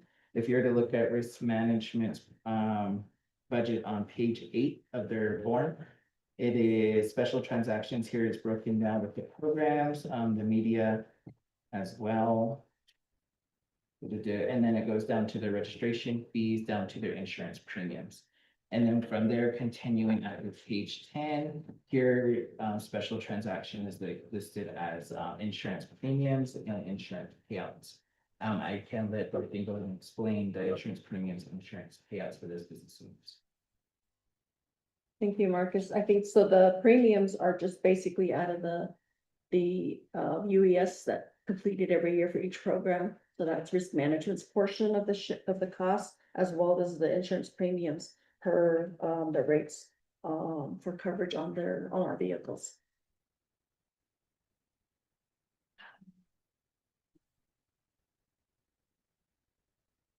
Okay, thank you, Ms. Dedman, and also Mr. Yagi for further explaining that. Members of the committee, again, is this business unit, object code 4,000 for supplies. You can see that they have a proposed increase of $265,464. If you subtract the subscription of $210,000, you can still come out with an increase of $55,000. So, without the subscription, the business unit is proposing a $55,000 increase in supplies. Chairwoman Amber McCarty, do you have any other questions? Yeah, so these are, that's my concern, so,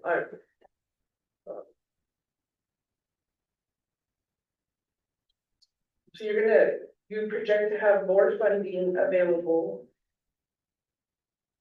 And I'm trying to ask, were you increasing your budget? Why you did that? So you mentioned you anticipate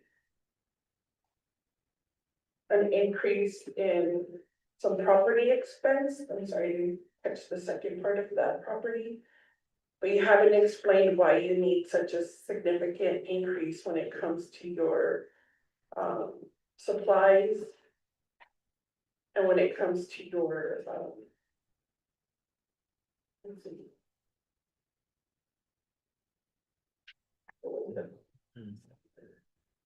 Your special transactions.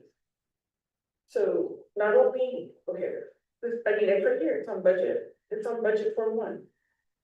You're increasing your supplies by 94,000. You're increasing contractual services by 160,000. And you're increasing special transactions by 377,000. I need to know why that increase.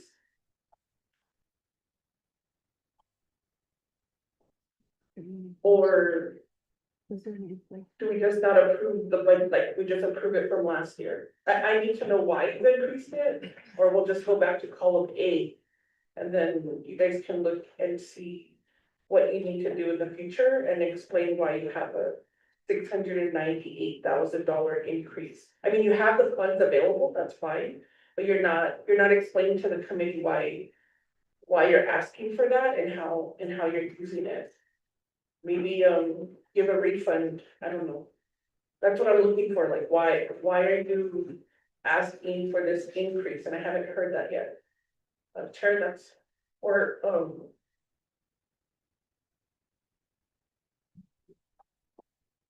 or do we just keep it the same as column A? What would be the issue if we just keep it the same as your original budget on column A? Would your program still be able to, to work? Thank you, Chairwoman Amber Nasser-McCarty. I'm gonna give the floor back over to the Division of General Services to answer the questions. And I want to say that, to the Division of General Services, you probably weren't a part of a lot of the discussions at the Budget and Finance Committee, but the sentiment and the reasoning for these questions is not just to your division, but it's a question we ask to all parts of the Navajo Nation.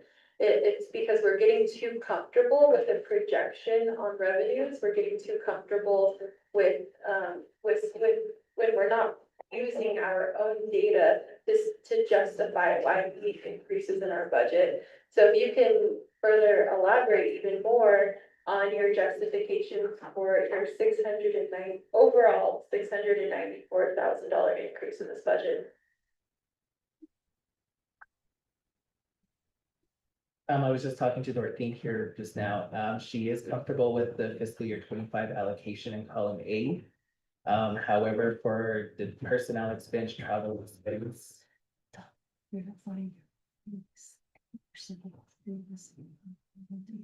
those there, and then also for the contractual services there. Those ones, I think we should leave as is as the increase. However, for the special transactions, I cannot verify on that end. That one there is left to the program on their allocation.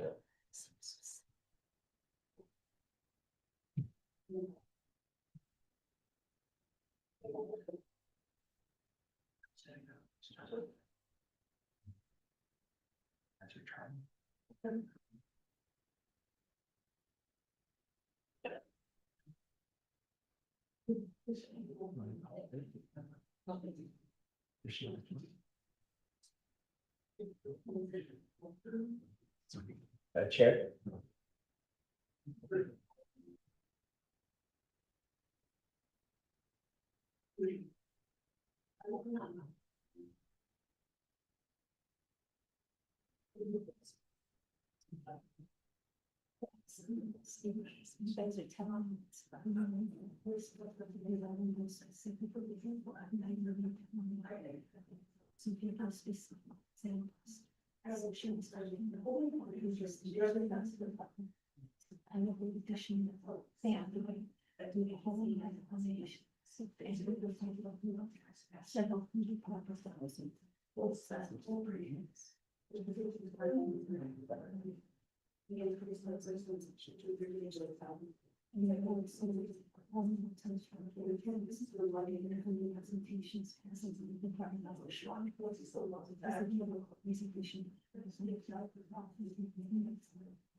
Okay.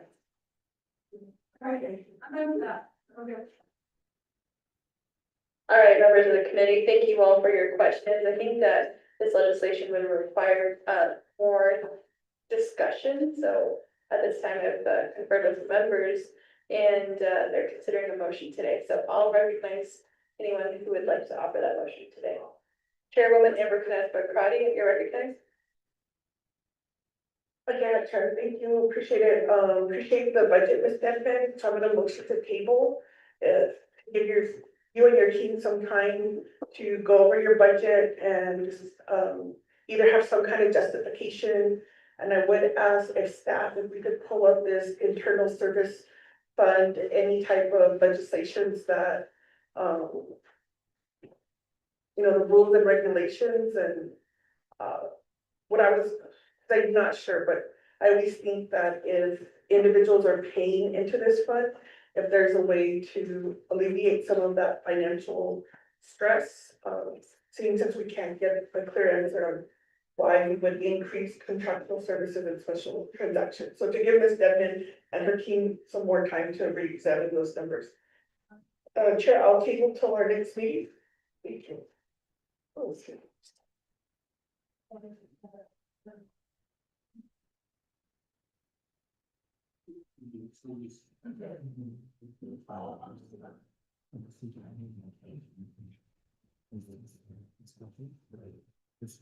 Thank you, Chairwoman Amber Knapper-Crotty. I was just quickly conferring with the Office of Management Budget regarding the budget calendar, and it does appear that we can be flexible in this way. So we'll work with the insurance services and the Office of Management Budget so that we just work as closely as we can to the calendar.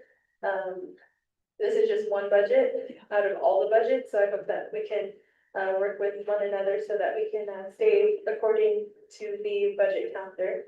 So with that, I'm going to recognize the motion today to table the legislation before the committee. Is there a second to the table motion?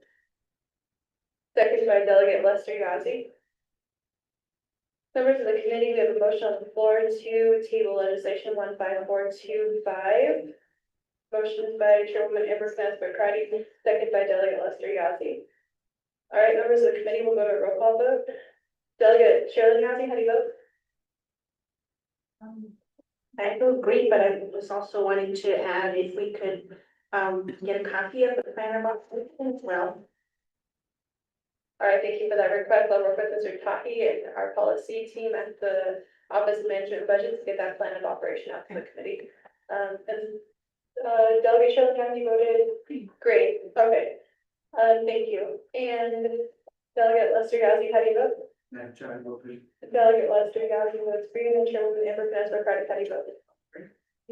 Chairwoman Amber Knapper-Crotty votes green. We have 3 members voting in affirmative, 0 opposed, myself not voting, 2 members excused. The motion does carry on the tabling motion.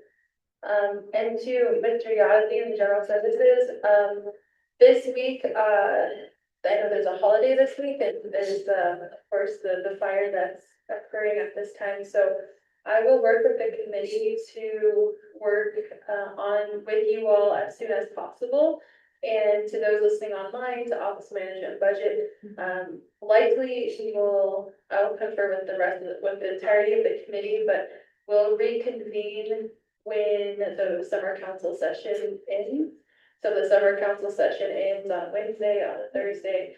Then I'll work with Mr. Taki to put out that agenda as soon as possible, once we can verify a quorum and we have all of our amendments in place and discussions had. So we'll continue to have that internal discussion. So I don't want to owe me to worry or to fret over this table motion. So we'll work together. Thank you. Okay, with that, members of the committee, thank you, Mr. Yazzie, thank you, Ms. Dedman. We'll work with you. Potentially members of the committee, let's do a leadership meeting with General Services so that we can work out their budget. If you're interested, I'll work with them too. Oh, you guys are on it. Budget written. There it is. All right, members of the committee, we are now in legislation 12425. I am the sponsor of this legislation. Is there a volunteer to chair? Chairwoman Amber Knapper-Crotty, do you have questions on this legislation? Would you like to chair? What is it? The Intech shareholder representative. I don't want to say anything with impact, no. All right, Delegate Lester Yazzie, would you like to chair? All right, Delegate Lester Yazzie is going to chair at this time. Delegate Lester Yazzie, I'm going to hand the gavel over to you. And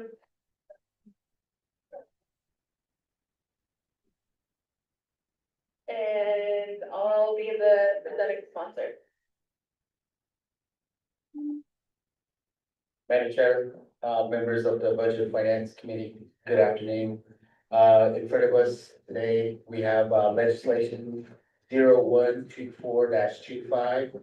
And this legislation will be an action that will be related to Budget and Finance Committee to appoint a delegation from the Budget and Finance Committee to be a representative to the Navajo Transitional Energy Company.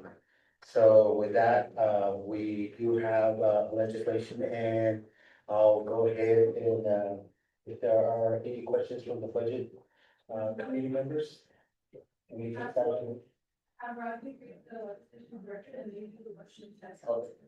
apologize, Mr. Todd, could you go ahead and please read the legislation to record and we'll establish the motion.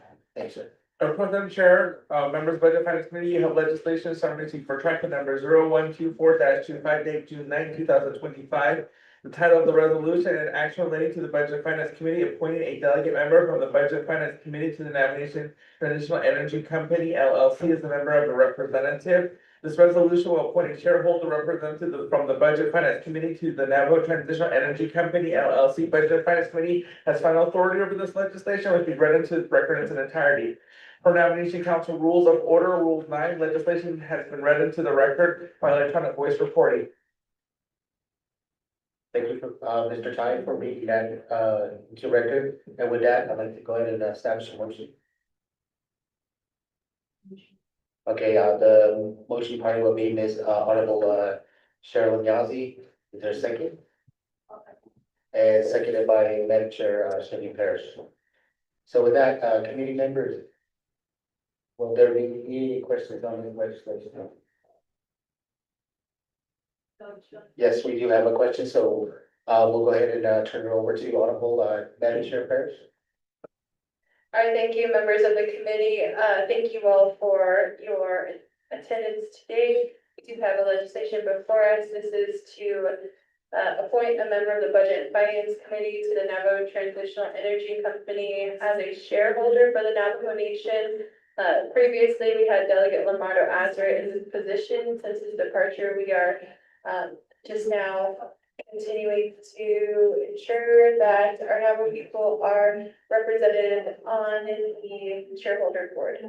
So, members of the committee, that's what this legislation is. I look forward to the discussion. I do believe Vice Chair Carl Slater is interested in this position. We did have Delegate Norman B. Gay attend a meeting with the Navajo Transitional Energy Company, and he waved off. So, members of the committee, thank you for this time. That's my presentation. Thank you, Madam Chair, for the presentation. With that, members of the Budget and Finance Committee, there will be a question by Honorable Sharon Yazzie. Floor is yours. Thank you, everybody. I'm gonna make a motion to appoint Delegate Carl Slater to this position. Thank you. Okay, thank you, Honorable Delegate Yazzie, for your motioning to have Honorable Vice Chair Carl Slater as a representative shareholder for the Budget and Finance Committee. Do we establish a motion section for that? So, Delegate Cheryl Yazzie's motion is to amend the legislation versus section 3A to insert Carl Slater's name. And then I'll second that. Okay. That, did you get Madam Chair's instruction? And then she'll go ahead and, no, she did not, she did, no. I do have the amendment prepared. Okay, great. Great. All right, so with that, legal counsel, could you go ahead and read the amendment, please? Or Rodney, sorry, Rodney.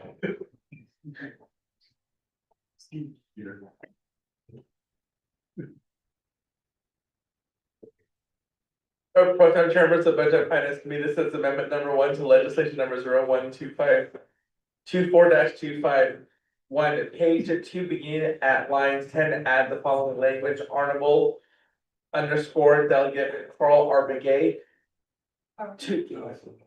Carl R. Slater, I'm sorry. To renumber, re-letter succeeding paragraph sections of exhibits as necessary and appropriate. The Office of Legislative Service and Office of Legislative Council are hereby authorized to make technical edits to this legislation and exhibit to implement the council's intent. And approving this legislation, this amendment supersedes inconsistent language contained in any other committee or council amendments, which languages shall be conformed to the intent or language of this amendment. Pro Tem Chairman of the Budget and Finance Committee, that is amendment number one, read into the record. Thank you, Mr. Kyle, for reading that into the record. With that, are there any questions on the amendment? That will be motion. The seconding party will be, Honorable Chair, Parrish.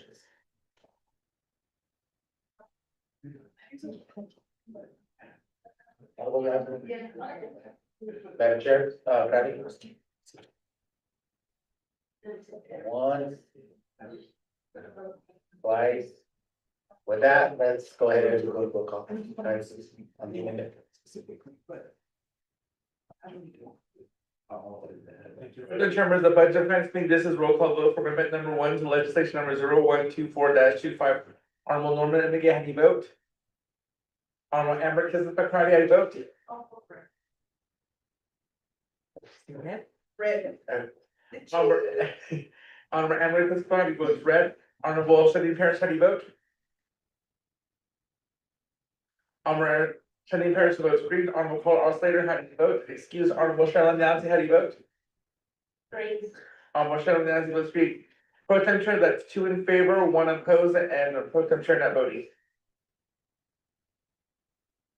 Okay, thank you, Mr. Ty. With that, we go back to the main motion. Are there any other questions regarding the main motion? There are no other questions, so we'll go ahead and vote on the main motion.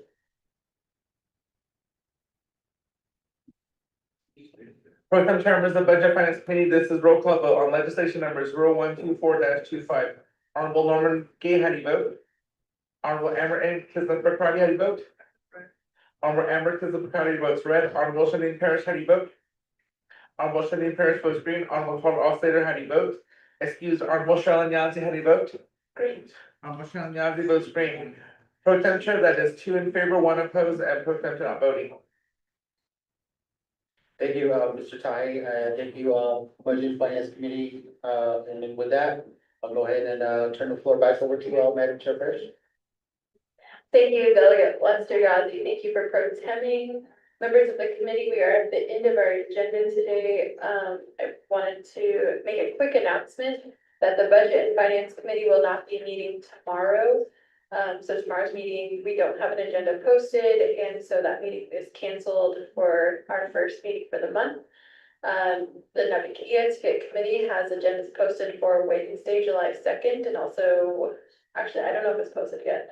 But the plan is for the Navigated Committee to hold their oversight hearing meeting on Wednesday, and we're gonna work from there according to Speaker Curley. And next Monday, July 7th, the Budget and Finance Committee will reconvene for oversight hearings from the other oversight committees. So they're gonna come over and talk to us about their recommendations from the Resource and Development Committee, the Law and Order Committee, the Health, Education, Human Services Committee, and also the Navigated State Committee. So we will be working on a proposed agenda regarding those legislations. So look out for that. And then leading up to or after those 2 weeks from July 7th all the way until July 16th. I believe July 16th is a Friday. That is the last day that would be for that proposed agenda regarding the oversight budgets. And that's going to lead up to the summer council session. Summer council session is the following week, and I believe there's a walk that first morning. Chair, would you ask for Friday? Yeah, because they do the horse trail ride. And then we're gonna be in front of them with the Angels Against Drug Crime. Okay, Chairwoman Everett Bokrati and is going to be leading with the Peshlikai family. The walk, bringing awareness to drunk driving and prevention. So that will be Monday, the first day of the summer council session, and we look forward to seeing everyone there. After the summer council session, Budget and Finance Committee will come back again to continue the legislative process of developing the comprehensive budget. All right, if I could estimate how far we are, I would estimate we're 40% through. So we're getting there. And thank you to Office of Legislative Services, Office of Management and Budget, Office of the Controller for pushing along this budget. We look forward to looking at everyone's budgets, having further discussion about better fiscal management and how to improve our processes. So thank you. And again, thank you to the firefighters, to our emergency management team, to the police officers, and to all of our public safety out there mitigating the fire in Oak Springs. And our prayers are with the families and also with their animals and their property as well. So thank you all for today, for your time today. With that, members of the committee, is there a motion to adjourn today? Motion by Delegate Lester Yazzie to adjourn. Is there a second? Second by Delegate Sherilyn Yazzie. We'll go to a roll call vote. Chairwoman Everett Bokrati, how do you vote? Chairwoman Everett Bokrati votes green. Delegate Lester Yazzie, how do you vote? Sure. Delegate Lester Yazzie votes green, and Delegate Sherilyn Yazzie, how do you vote? Delegate Sherilyn Yazzie votes green. We have 3 members voting in affirmative, 0 opposed, 2 members excused, myself